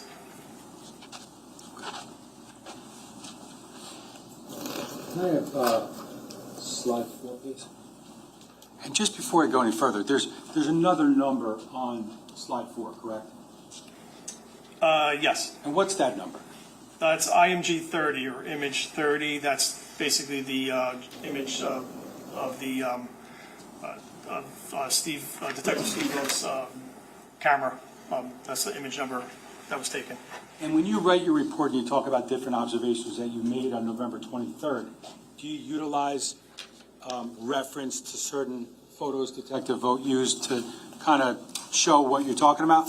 Yes, similar, like I mentioned, similar to scientific method, there's always a methodical approach to writing these expert reconstruction reports, and I reference photographs a lot in my expert opinions. Okay. So when we look at slide 4 from IMG 30, can you describe what we see here, the observations you made? Yes, this is what you would describe as like a contact transfer stain and a swipe stain. So you have a blood source that's coming into contact with a surface that did not have blood on it at one point. So if you're looking at the area of 2'9" on that tape measure, that 2'9", 2'8", 2'7" area, you're having a blood source coming into contact with that surface, that partition there, and actually swiping down from left to right. Think of yourself painting your walls in your house or painting a picture. You would dip a paintbrush in the paint. That paintbrush becomes saturated with paint. You make contact with the surface and then you swipe down. What happens to that paint on the brush? It would slowly dissipate. So the same thing is happening with a contact transfer and a swipe stain, where you're having a blood source coming into contact with a surface, showing movement, and we call this a feathering effect, where you're having a larger volume of liquid blood gradually decreasing to a smaller, lighter volume of liquid blood, kind of like a brush stroke or a paint swipe. So that's one area there. In addition to, if you look down further at that, just below the red number 2, that 1'11", 10, 9 area, you'll see 3 almost linear type of stains to the right of that image. This is consistent, in my opinion, to being fingers, and also a contact type of transfer type of staining, where you're going almost from a swiping motion from right to left at this point. And it's like, I would call this a simultaneous type of impression, that all three of those stains are happening at the same time. Now, when you talk about fingers, during the course of this analysis, if you saw something like that you believe to be potentially from or caused by fingers of an individual, would you look for any fingerprint or friction ridge detail or anything like that? Yes, anything that I would consider being from a surface containing friction ridges, which our hands and our feet have friction ridge detail, that's what generates our fingers and palm prints. So anything that I would consider, in my opinion, as being developed as a source of that nature, I would look for specific ridge detail.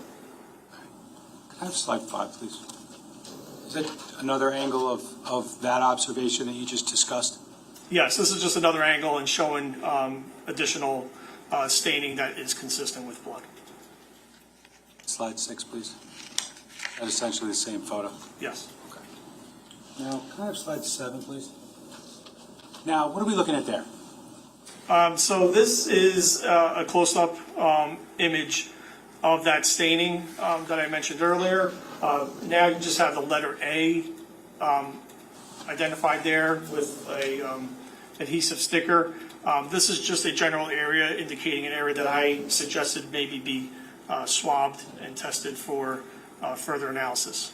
Okay, and ultimately, there's the area that's depicted in slide 7 with the A sticker. Was that area ultimately either swabbed and or scraped for potential identification of DNA? Yes. And who did that? Detective Vogt. And ultimately, did that go to a laboratory for testing? Yes.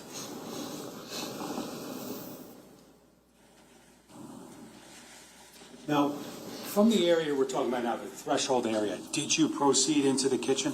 Yes. Okay, and where specifically, in what area or direction? So we're moving in, myself and Detective Vogt are moving into the kitchen and wrapping ourselves around the island in the center of that kitchen. Slide 8, please. What do we see here? All right, so this is the floor area. So we entered and we went beyond that threshold. Now we're inside the kitchen area.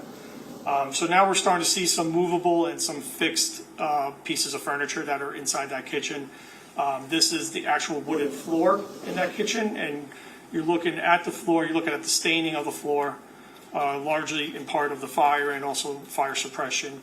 But you also see some red-brown staining on the floor area there at the base near that stool and by that movable little shelving unit. So we see, and I think you referenced in your report, both permanent and potentially movable structures within the kitchen. Fixtures, yes. Fixtures, the word I probably should have used. Can I have slide 9, please? What are we looking at here? That's one of the stains that I identified. You can see it on the floor there, and you can actually see it on the leg of one of the permanent fixtures right above it. Can I have slide 10? What do you see there?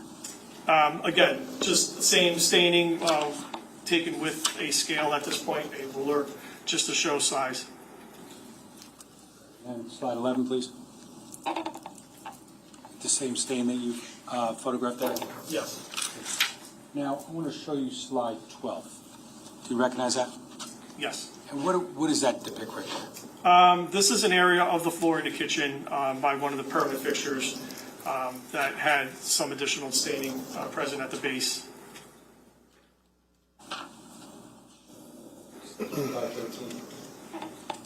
What do we see? Same thing, just with the scale.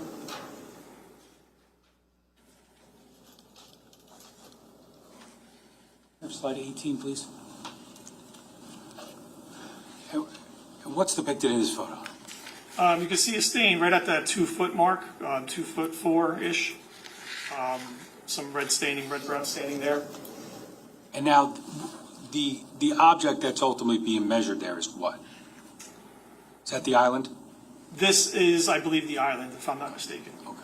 Can I have slide 19? Is that just a close-up of that staining on the floor? Yeah, once again, tape measure used for relation of large fixtures, permanent fixtures, and the actual stain itself, just to show the size.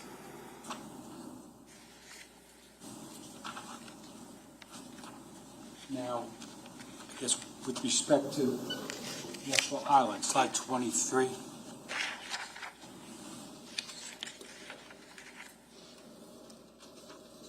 Can you describe what's depicted in this photograph, like directionally within the kitchen?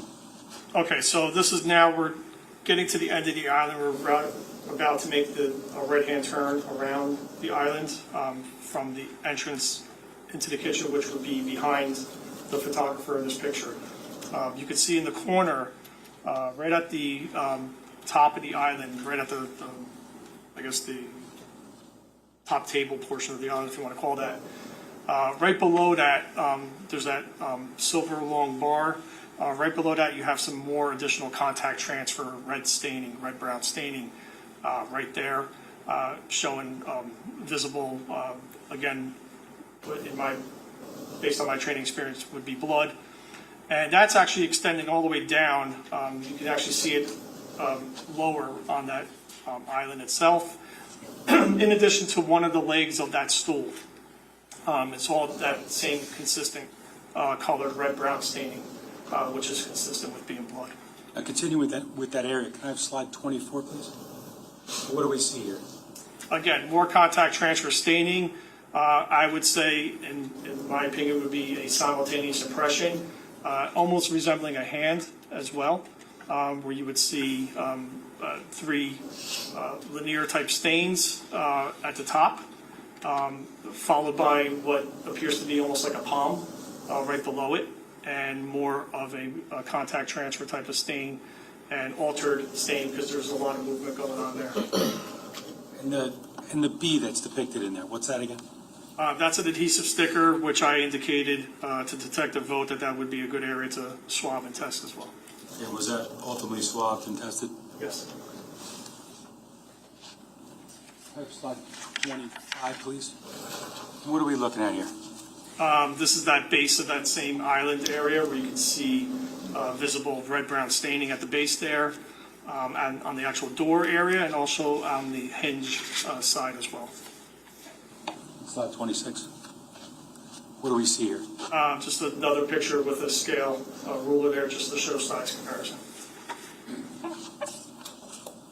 Have slide 27.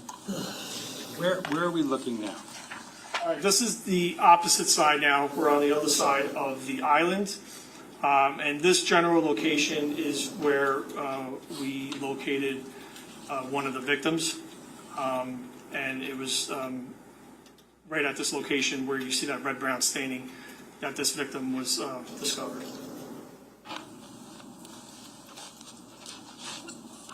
Slide 28, please. Okay, what do we see here? This is just we would describe this almost like a mid-range type of image, encompassing more of that wall side of the kitchen, showing the directionality and actual area of where that stain was in comparison to other items there. Now, for context, where we're looking in this photograph, if we're going from left to right, would we be going back towards the threshold that we initially talked about? If you're moving to the right of this photograph, you're going towards the threshold, yes. Slide 29. What do we see here? So this is just a contact transfer type of stain, an altered stain. Again, this is the area where we located one of the victims.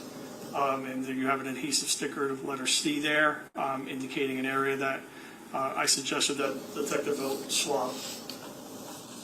And was it swabbed and tested? Yes.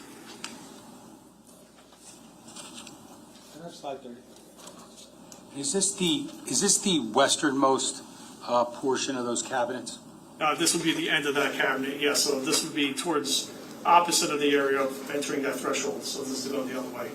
And the left of the photo, where would that take us? That would take us, I believe, to the exterior outside area, which would be, I believe, the D side of the structure. There's the mud room and the garage entry. I believe. That area as well? Yes, I believe so.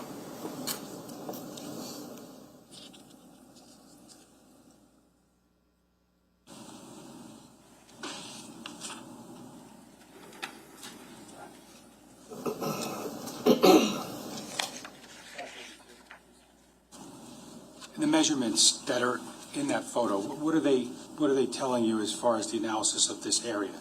So we have a liquid blood source that's low to the ground, obviously. We can surmise at this point that this could be related to at least one of the victims, because this is where one of the victims was located. But you also have some movement of blood. Some of those altered stains are showing movement of that blood source as well. So just to be clear, did you make observations of the victim that was in this room prior to being taken out of the building? Yes, Was he in that area? yes, And how was he lying in that area? on his back.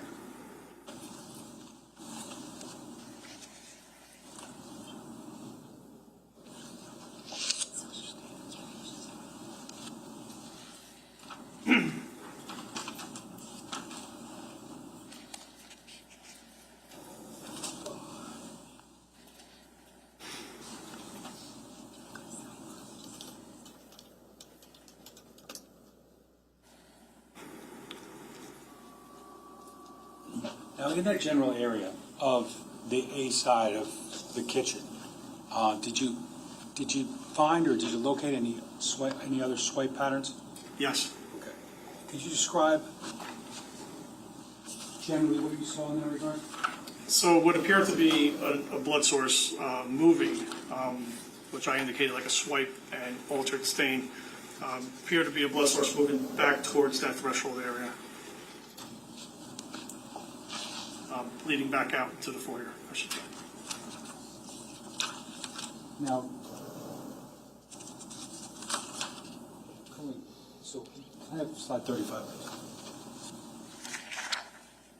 Now, is that going in that direction? Yes, you're starting to go back towards the foyer area, that threshold. And was the sink somewhere in that area? Yes.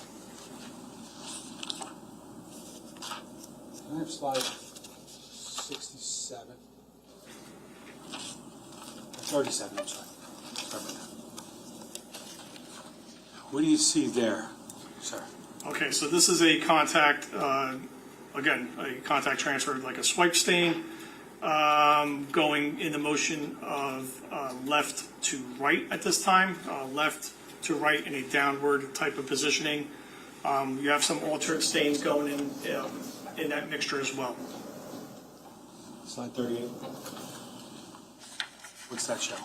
This is the same type of stain that I just mentioned, the same stain actually, and this is a close-up of it.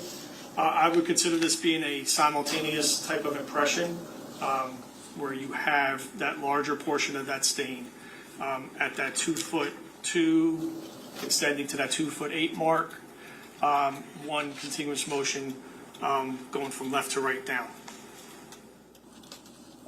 Almost like 3 fingers. And the downward direction would that be moving us closer to the beginning, the threshold area? Yes.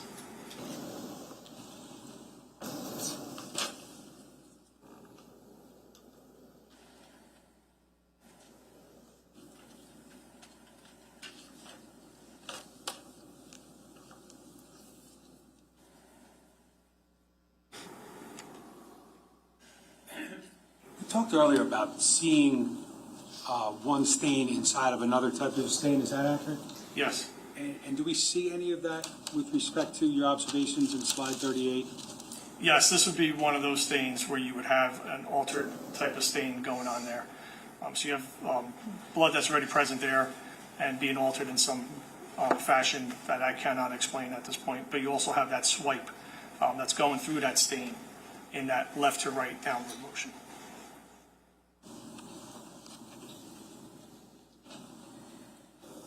I have slide 40, please. And is that a photograph of that same area? Yes, this is just now with the adhesive marker letter D that was placed there, given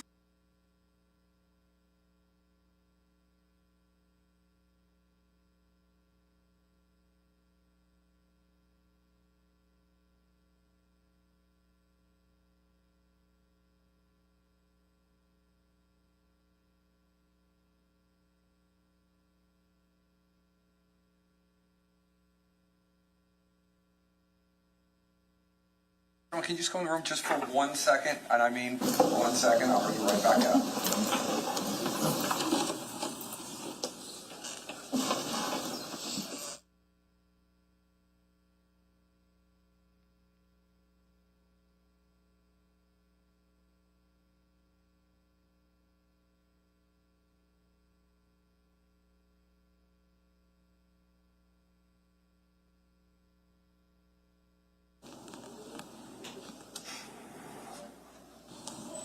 Mr. Decker, let me know when you're ready. Or Judge.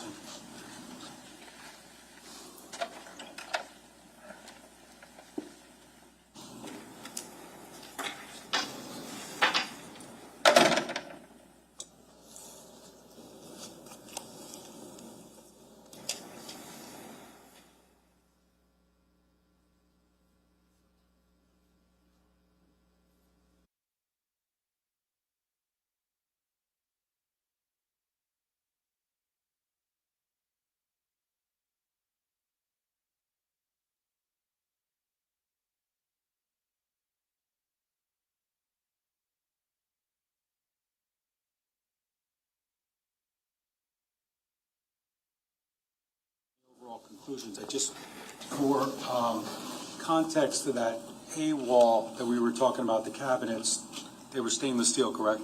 Yes. Can I have slide 27 of S1F?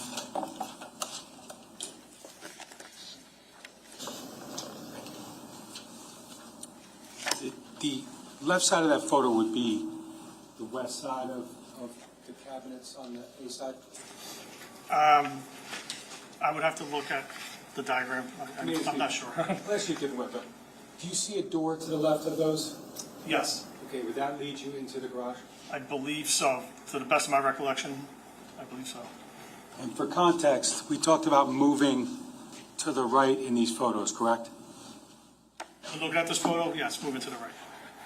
Now, again, for context, you talked about the victim and the location that you made observations of, correct? Yes. Can I have slide 36, please? Now, is that consistent with where you made observations on November 20th, 2018 of one of the victims? Yes. Now, again, blood going from left to right within the kitchen, correct? Yes.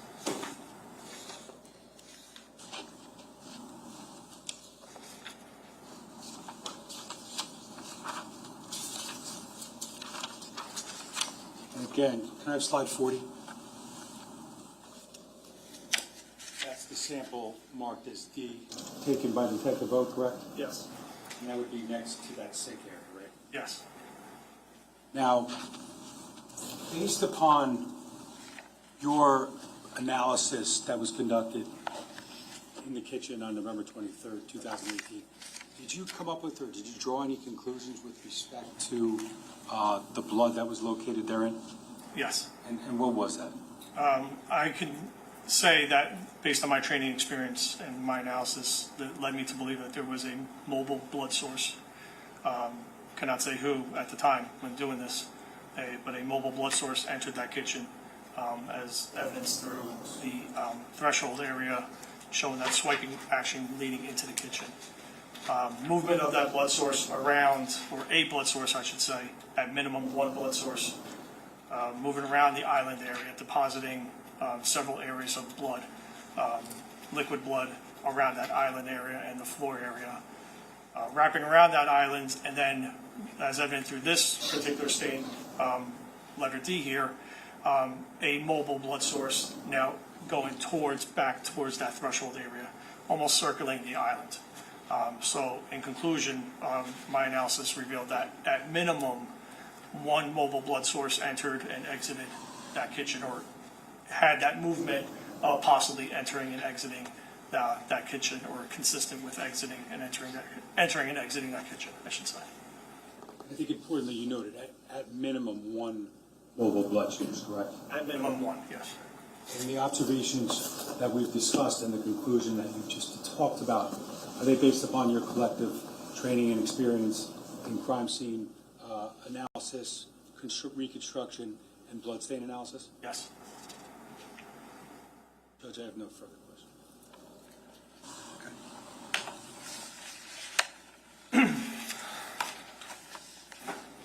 Feeling extra generous today. Whoa. When you say whoa, is that because I'm normally not generous? It's a pleasant surprise. Just kidding. So, we're not going to start the cross-examination right now. I'm going to give it, you guys have had a long morning. Why don't you go have your morning break, or excuse me, your morning lunch break. We'll bring you back out right at 1:30 though. So we start right at 1:30, so you'll be back up here 1:25. Have a good lunch. Please try to relax for a little while. We'll discuss this case. I'll do any research. We'll see you back in a little bit. Thank you.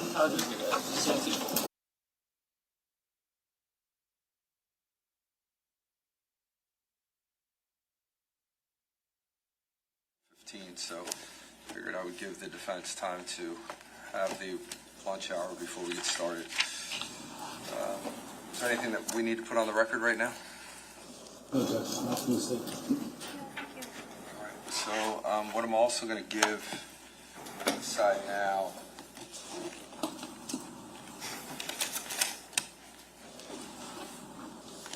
Oh, we have to make up the. Okay. I'll give it to you during the lunch hour. We have the final version of the order from Friday afternoon as it relates to the conference that we had. So everyone will have a copy of the order and the court's 42-page opinion. But I'll give that, we'll walk it over to you so you guys have it during the lunch hour. All right, have a good lunch.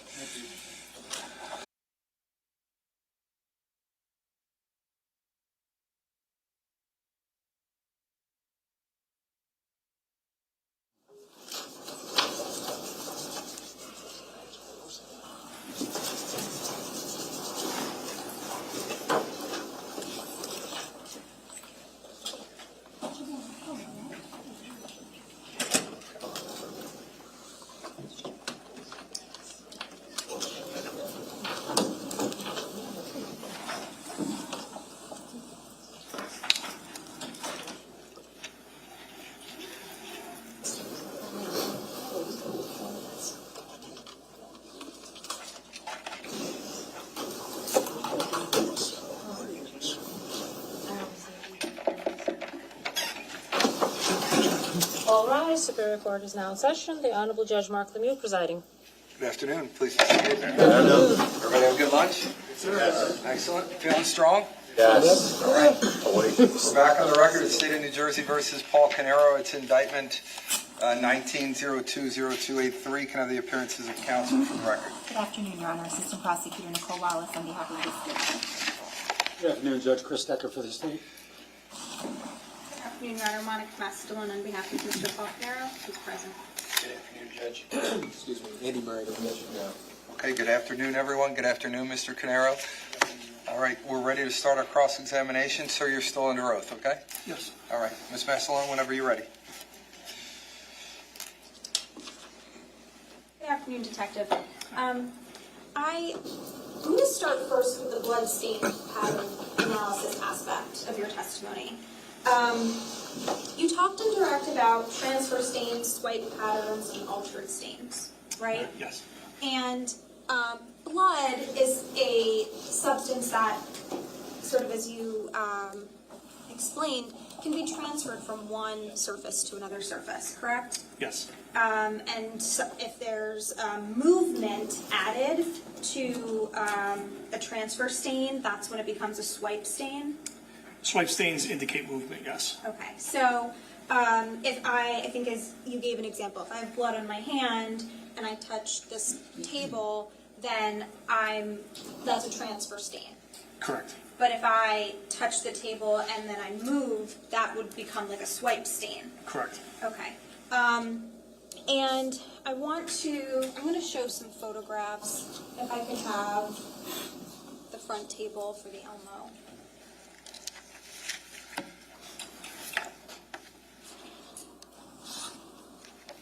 So,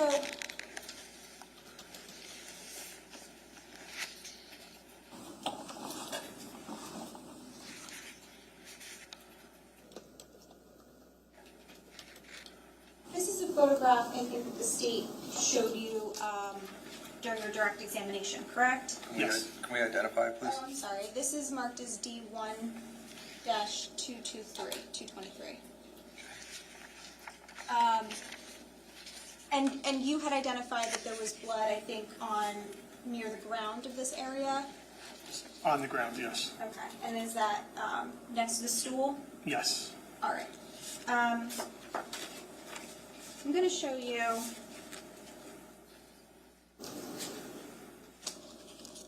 Actually, I'm going to put this stool back on for one moment. This stool wasn't the only stool in the kitchen area, correct? Correct. There were multiple stools? Yes. Okay, so I'm going to show you a different stool. I think. I'm showing what's been marked as D1-224. Does the state have any intention to you just showing these photographs? Do you recognize this as a different stool? Yes. Okay. And do you see any blood in this photograph? Yes. Can you use the pen to circle the blood that you observe? Sure.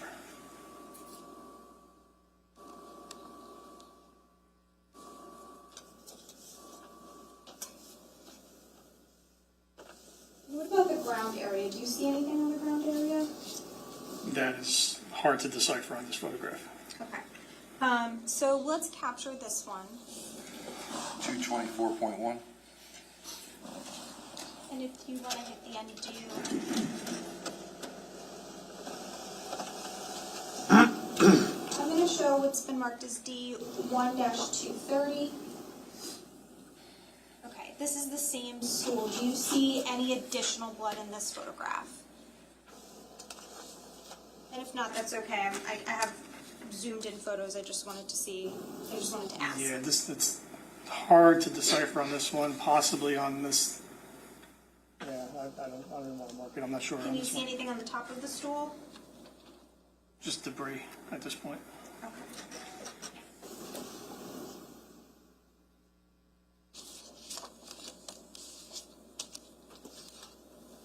Would you agree that there's like kind of a unique marking on top of that stool? It's like circle patterns. Yes. Okay, I'm going to show you what's been marked as D1-214.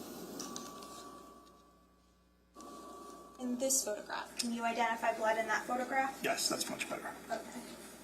Do you want to circle the blood? Sure.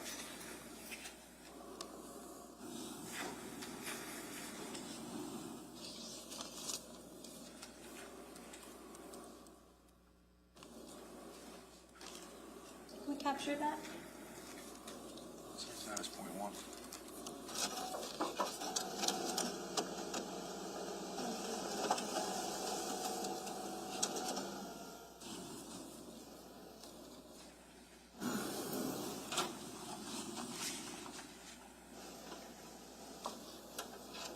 Look at this photograph, D1-227. Do you see some additional blood in this photograph? Yes. And can you circle the blood in that photograph?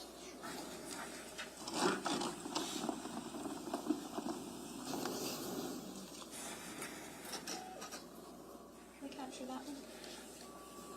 227.1.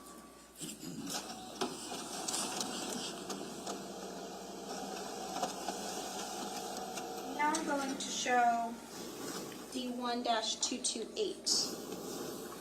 Looks like there's some additional blood on that stool. Do you see that? Yes. Okay. Do you want to circle that blood as well? Sure.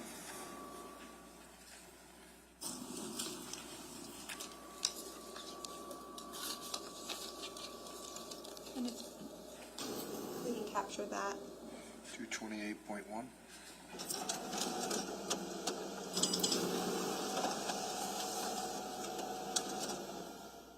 I'm going to show one more photograph of this stool. This is D1-226 if you want to undo.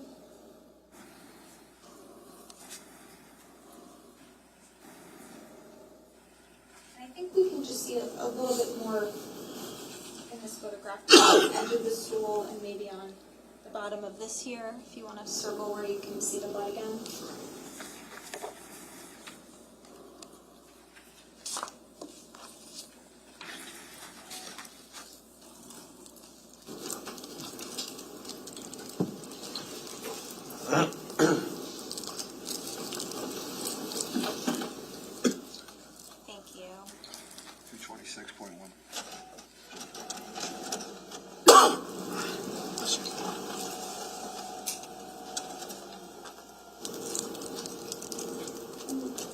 show what's been marked as D1-231. Are we seeing blood on the ground there?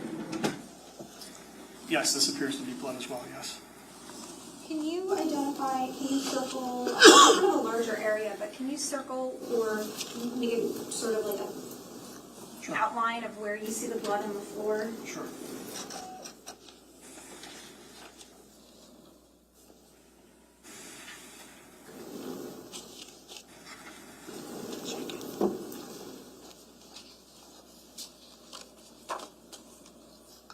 Okay, and we can still see it on the stool too as well, right? You don't have to if you want. Sure. All right, if you want to capture that. 231.1. What was that one, sir? 231.1.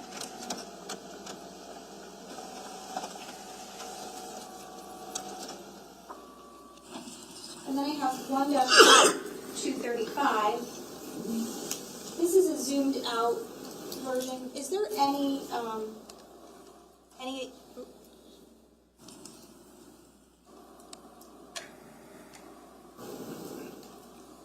is there any additional blood in this photograph that you can see?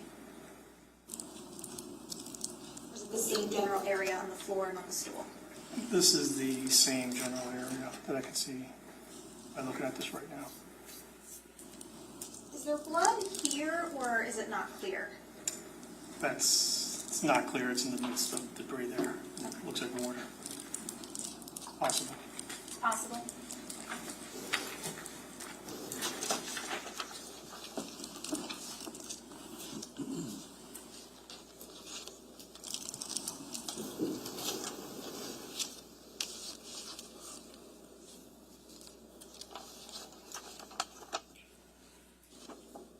Now, we've already seen a few of these. I just want to breeze through them just to remind ourselves of some of the blood we've seen. So this is D1-241, and you talked about the blood stain on that sort of like door entrance into the kitchen area. Yes. Okay, so you've seen that. And I'm going to show D1-242, and we've seen this is the blood, like swipe, I think it goes this way. Yes. On one of the cabinets. Yes. Okay, we've seen D1-244, and this is the blood that was on the bottom area of that cabinet, correct? Cabinets on that wall, yes. Yes. And there's this, I'm not sure what this is. It's like an appliance. Sure. And so D1-245 is sort of a zoom in of that, and you can see some additional blood there, correct? Yes. And the blood is clearly visible at the bottom there. Yes. And then finally, D-1-243, again, some additional blood, right? Yes. That I think we've seen. So now I want to show, I think, some blood that we haven't seen.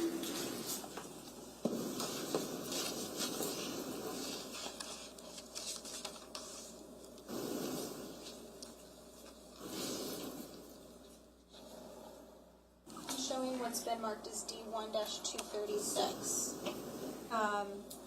I don't think we've seen this yet. Do you recall that blood stain? Yes, that's also in the kitchen area. That's in the kitchen area. And 1-237. This is also in the kitchen area, I believe that is, yes. and that appears to be a pretty large blood stain. Yeah, I would say that. Yeah.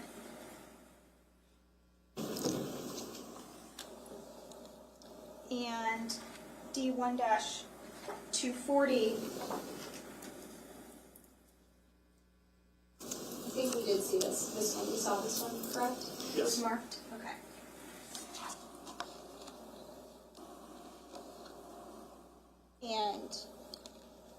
But I don't think we saw 1-2, this photograph, which is 1-229, and this is that same area, but do you see some additional blood at the edge there as well? It's possible, it's hard to tell, the debris there. Like in this area? You're not Yeah. sure? It's possible? It's possible. Okay. And D1-216, is that, can you tell whether that's blood as well, or It's possible, possible? yeah. This would also be in the kitchen area? I believe so, yes.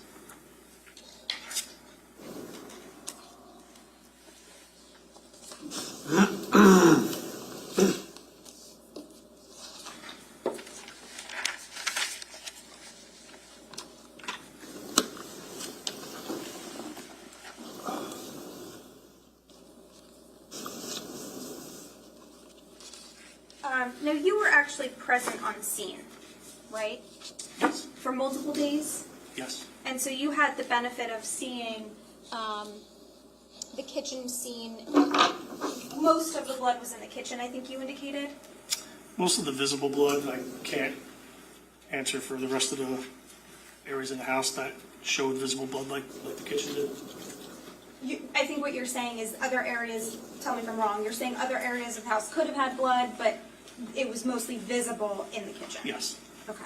And you had the benefit of seeing the blood in the kitchen when you first arrived on scene, that first day, if you could see anything at that point, and then also multiple days that same week as fire, as like the debris was removed and things were cleaned up. yeah, I would say mostly the days following the first day. And so would you agree that the kitchen had a lot of blood? I would say the kitchen had the most observable blood. I don't know what you mean by a lot of blood. I can't answer for the rest of the house. I don't mean comparatively speaking to the rest of the house, I just mean from what we saw, it's a lot of blood. There's a significant amount of blood in the kitchen, yes. Significant amount, right? There's blood on the floor, there's blood on the cabinets, multiple cabinets, there's blood on the stools, there's a lot of blood. Yeah, safe to say that. And I think you indicated on direct, some of those transfer or swipe stains could be from a hand, it could be from stepping on it on the floor. There was blood on the floor, correct? Yes. Okay. And so,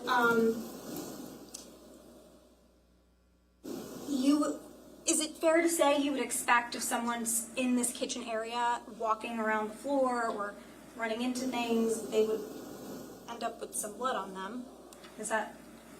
Would you agree with that? Judge, I don't know that he can answer that question. Yeah, he's not an expert in that. He's an expert in just the staining on what we're seeing. So I'll sustain the objection to that form of the question. You can ask it differently. You testified on direct that you drew a conclusion based on some of the swipe patterns that you observed, correct? Yes. And the one conclusion you drew was you said, I think there was at least one person moving around the kitchen island. My conclusion stated that there was one mobile blood source. Blood source could mean a person, could mean a thing. Something that has liquid blood on their person. So a mobile blood source, at minimum one, was moving around in the kitchen. And when you say mobile blood source could be a person, can we assume it's a person, or are you saying it could be something else? My opinion would be a person. Okay. Now, are you able to tell, I think you said at least one person?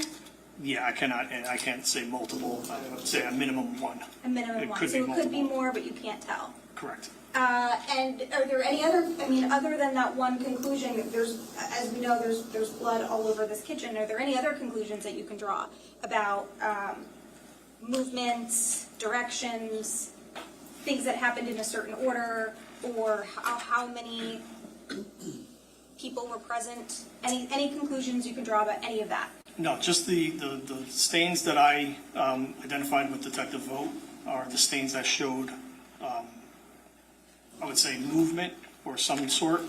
The other stains that were in the kitchen were mostly contact transfer, which is basically blood source coming into contact with a surface. So I identified stains that showed specific movement or evidence of movement in the kitchen. So that's basically my report summarized. And ultimately, there's a lot of transfer because a blood originates from the human body, right? Yes. It doesn't originate from a stool or a cabinet. So if there's blood anywhere in that kitchen, it must have been transferred there somehow, correct?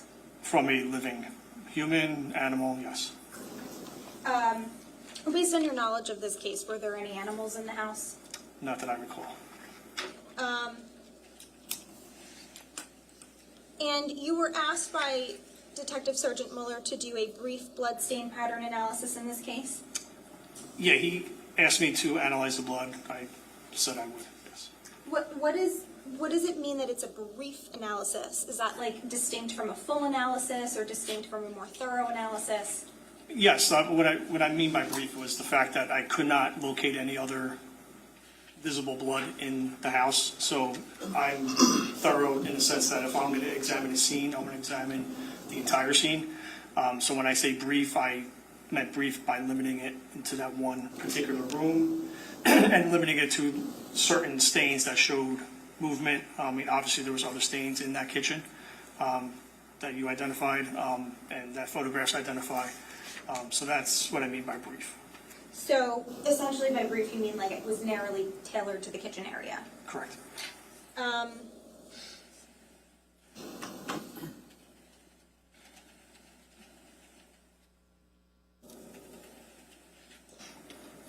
And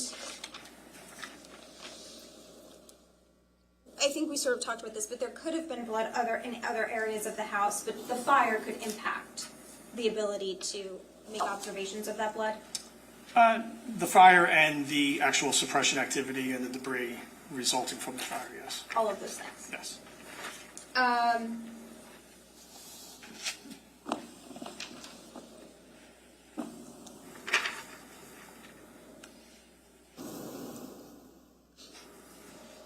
So, and the blood stain pattern analysis, was that anything that you did also with a team, or was that just your personal assessment? This was my assessment.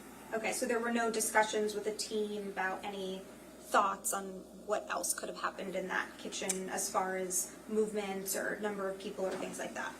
At that scene, no, it was myself, Detective Ode, and Sergeant Mueller was present as well, but that analysis was my analysis. All right, so moving on to the your cause and origin. So, a couple of things I just wanted to clarify. In your report, you indicate that there was forced entry to the front door on the north side of the structure. Was that as a result of the fire suppression efforts or something else, I to your believe, knowledge? to my knowledge, to my recollection, I would say I believe that was either fire or police personnel, first responders. Okay. And you also note in your report that the 4 vehicles in the garage were not damaged by the fire. Other than just smoke, yeah. That's the 2016 Maserati Gilby, the 2017 Maserati XL350, the 2006 Porsche Carrera 911, and the 2012 Mercedes-Benz, right? I don't recall the actual make and model of the vehicles, but if it's in my report, yes.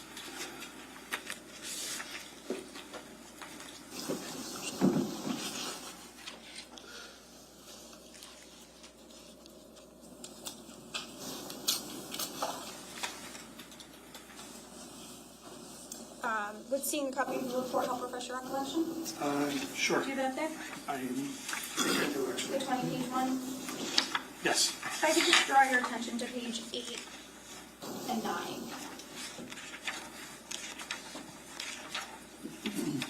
Okay. And if you want to just read this line here, Yes. and then the cars are listed. And let me know when you're, just read it to yourself and let me know when you're done. Okay.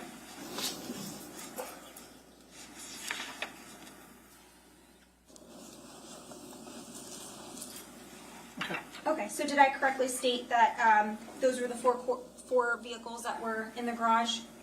Yeah, 2 Maseratis, a Porsche 911, and a Mercedes. And also that they were not damaged by fire, heat, or suppression activities? Correct. Okay. And you were also part of the debris sifting activity that was done by yourself and other firefighters and law enforcement? Yes, it was primarily completed by Monmouth County Fire Marshals and ATF personnel. I was documenting the event as well. I was present. Okay. Yes. And can you explain that a little bit? So you're sifting through debris and you're looking for any additional evidence? Yes. Once again, with fire scenes, you want to remove items. This is one of the general things that we would do. Minus absent of crime scene investigation, we don't like to remove things unless necessary. Fire investigations are a little bit different, where you have to remove certain pieces of debris so you can actually examine patterns that may exist on the structure. So systematically, the debris is removed. It's not taken out with a backhoe or anything like that. It's removed by hand, shovels, little trowels, gardening equipment. Slowly, systematically removing the debris so we can actually examine it. So you're kind of like painstakingly looking through this debris to see what, if any, additional evidence you can find inside of it. It's a tedious process. It's yes. tedious. And part of what you do is, I think, if I read it correctly, is you actually like remove, not you personally maybe, but the debris was removed from the room first to an area where you could better sift through it Yes. for some of the rooms. Yes. And when the debris was moved from the storage closet, we saw that the alcohol bottle was found, right? Yes. Was that found right on top of the debris pile, though, or? The one in the storage closet? Right. Yes, that was within that debris. So during the actual removal of the debris by fire marshals, they located that bottle in the midst of that debris. And then in your report, you indicate that also 3 torch strikers were found.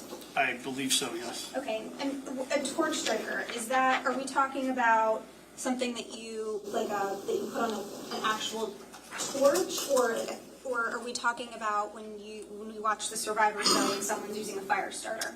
I believe it was handheld device. I don't recall off the top of my head, but one of the, almost like for an acetylene type of torch, where 2 metals would scrape together and cause a spark, and yes. Okay, so you found 3 of them in this closet. I believe it was 3, yes. And the purpose of a torch striker, like you said, is to, it's a dry way of creating a spark or fire. And when I say dry, I mean you don't need like an accelerant. Yeah, I've never personally used one, but yes. You would use it with like lint or some dry timber or something like that. Like we've probably seen it on TV on the Survivor shows, maybe. I don't watch Survivor, I'm sorry, but Make it afraid. yeah. But that's what you're referring to, right? As a torch striker, it's a fire starting device. It's a device that creates a spark, yes. Creates a spark, and that spark would catch fire on something that's dry as opposed to like gasoline. Or fume, yes. Okay. And you indicated that, so the closet, that area was tested for accelerants. There were samples removed from there, yes. And it was negative for accelerant. Yes, yes, But you testified in direct that just because it was negative for accelerants doesn't mean you would rule it out, correct? correct. And that's because you're saying, I think, if the accelerant could have been consumed by the fire, right? Correct. And if the accelerant was lit by a match or a cigarette, that also could have been consumed by the fire. Quite possibly, yes. And so even if you didn't find those things or there was no positive test, it could still be, it's still a possibility, which is why you're not ruling it out. Correct. But it's also a possibility that these torch strikers were used. Possible. And we saw that with respect to the blood in the kitchen, we saw certain markers like A, B, C, D, right? Yes. And that's, I think you indicated where Detective Vogt had swabbed for DNA or taken a swab to test it. He obtained a sample of those stained areas, yes. Were those the only areas? So like all of the blood that we saw, not all of it was swabbed? I'm sorry. Those areas were swabbed for further testing, And correct? any areas that had a sticker, adhesive, yes, those were the areas that were swabbed. And we saw 4 of them, right? Yes. Okay, so the remaining areas where we saw blood, those were not specifically, those were not swabbed for further testing. Correct. You just took samples from certain areas. Samples where the letters were, yes. Okay. And what about the torch strikers? Do you know if those were ever swabbed or tested? They were not. Actually, could we just put up slide number 57? It's the origin class. 1F, slide 57, you said? Yes.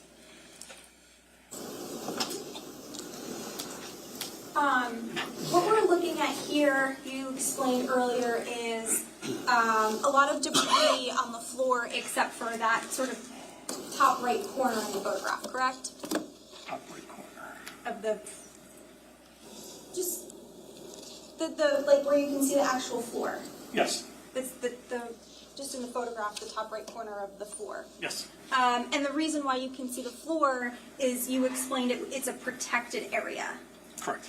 And the protected area means that it was protected by something on top of the floor, right?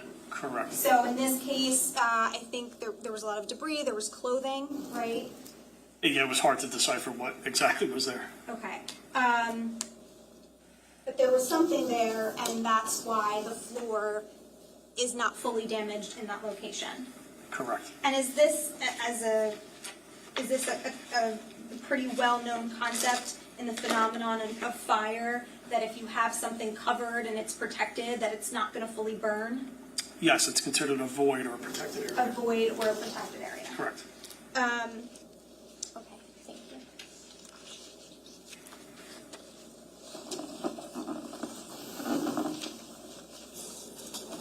Now, with respect to the fire itself,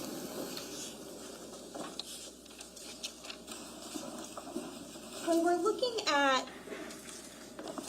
we're looking at the physical evidence of the fire, right? Because obviously in your origin and cause, let me take a step back. In your origin and cause determination, you can consider not only the objective fire science or fire evidence, right, like the charring and the suit and things of that nature at the scene, but you can also consider external things or external information that is provided to you, correct? Yes. And some of the information you identified that you considered in this case was the fact that the electrical meter was disabled. Correct. I think the electrical panel was disabled, and then the meter was on the ground, right? Correct. You were also told that the generator was turned off, Correct. and you were also informed that there was surveillance video, and that there was a person present at 15 Willow Brook at the house at approximately 3 a.m., I think you said? Correct. And so these are the types of things when you're trying to create a timeline that you're going to consider as well, right? Yes. So what we know is that the fire was discovered on November 20th at approximately 12:30 p.m. or so, right?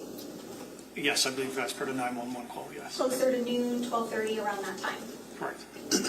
But the fire, your conclusion is that the fire would have started about 9 hours earlier at approximately around that 3:30 in the morning time frame. Correct.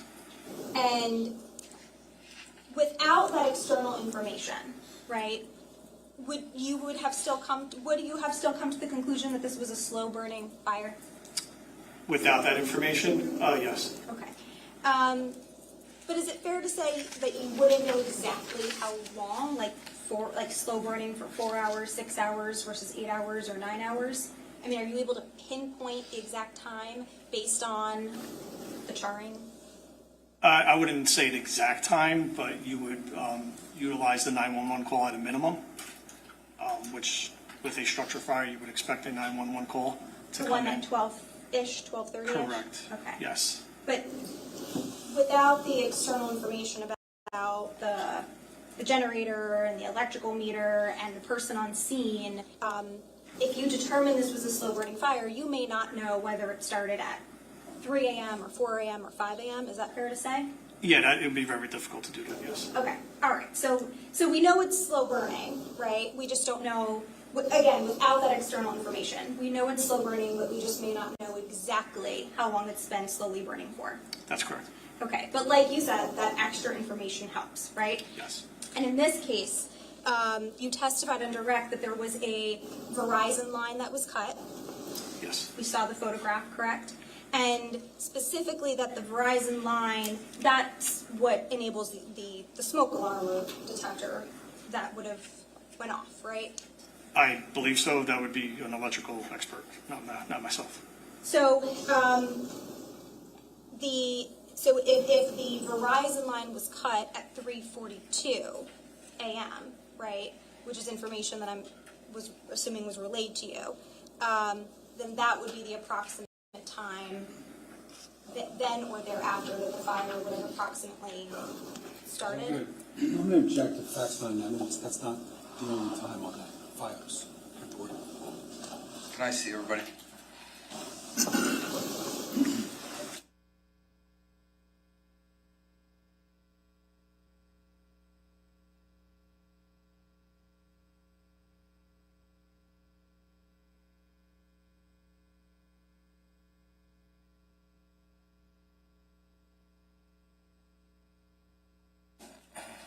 I'm going to overrule the objection. Go ahead, counsel.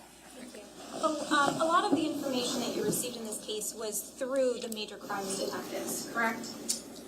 Outside information, yes. Yes. Yes. And specifically, I think you received information, a lot of information from Detective Wayne Rayner. Yes. And did you receive information from Sergeant Mueller?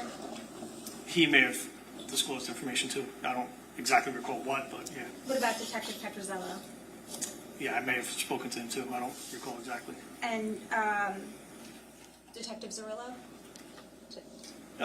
Possibly, yeah, from Colson, Okay. yes, possibly. So, assuming you were informed that the Verizon terminal network was terminated at approximately 3:42 a.m., that would indicate that the fire was started thereafter. Otherwise, the alarm would have gone off, is what I'm asking. Those are assumptions, and I hate to rely on assumptions. We also, once again, we take into account the information from the outside, in addition from the scene evidence. There is scene evidence that would indicate that that fire was burning for a while. I wouldn't expect that amount of damage, especially to the structure and the collapse and the decay, to happen that quickly unless there was obvious accelerants and things of that nature that would cause that. So based on the size of the room of the area of origin, that fire was burning for a little bit, in my opinion. But obviously the outside information does assist with establishing that timeline. Okay, so let's agree it's burning for a while. Let's agree it's a slow burning fire, right? And it's slowly progressing. I guess my question is, you would agree that the fire would have started after the Verizon line was cut, because otherwise the alarm would have gone off and we would have known a lot sooner about the start of the fire. Is that fair? Yes.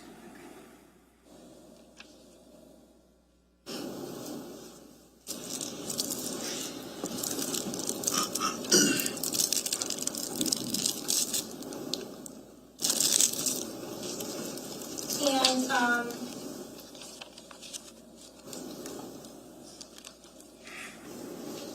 you mentioned a lot about you talked about the team that worked on this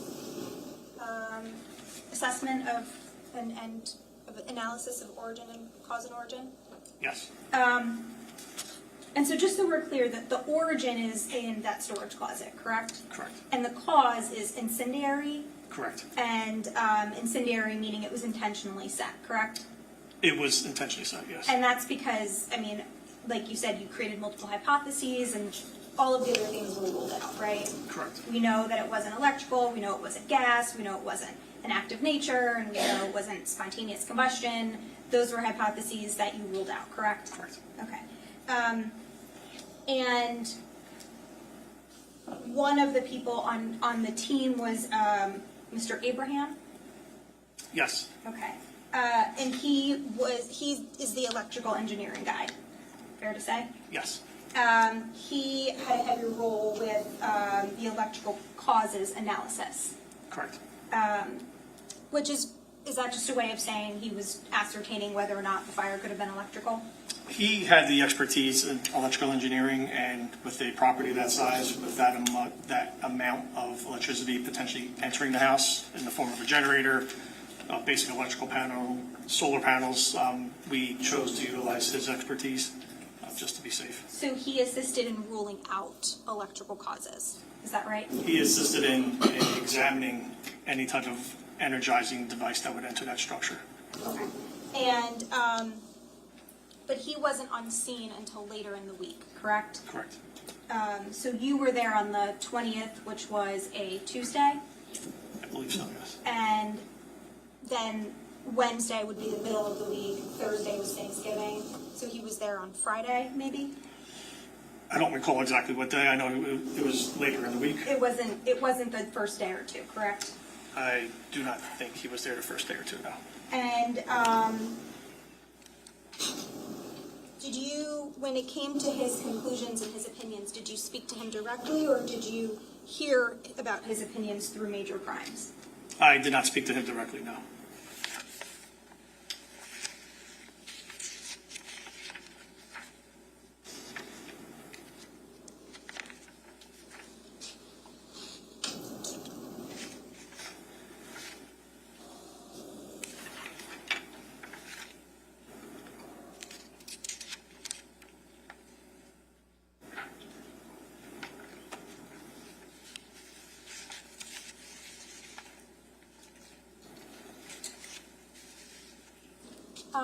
Just one other question is, we talked earlier about blood transfer, right?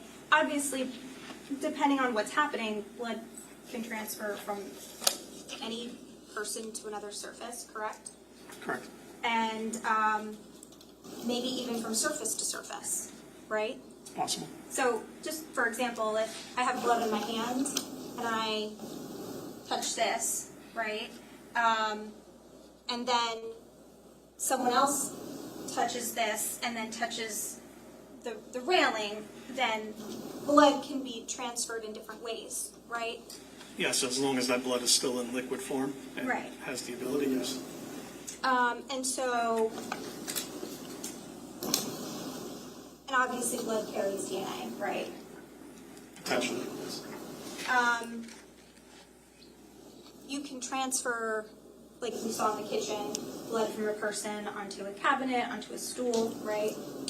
Onto clothes, perhaps, Possibly, yes. and into a car, if that person got into a car. I'm going to check, Judge, this is beyond the scope of testimony that's given today, and he can't answer that. It's an expert judge. Sir, I don't know if you can answer the hypothetical that you're being asked about blood being transferred from a location into a car. If you can, then go ahead. Is it possible that if blood is transferred onto an individual and that individual gets into a car? Speculation, Judge. Sustained. That question is sustained based upon the form of that question. Blood can transfer from a person into a vehicle if there's blood on the person, correct? As long as a person or thing has blood on its surface, there is the possibility of a transfer, correct? Okay, thank you. Sir, any redirect? Judge, I have no redirect. Okay. Sir, you can step down. Thank you. Thank you. Yeah?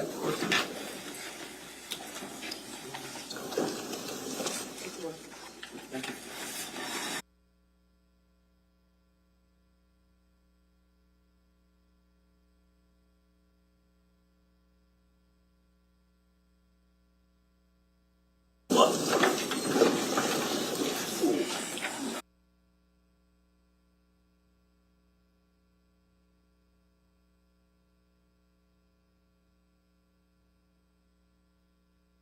Yeah, we're ready. Thank you, Judge.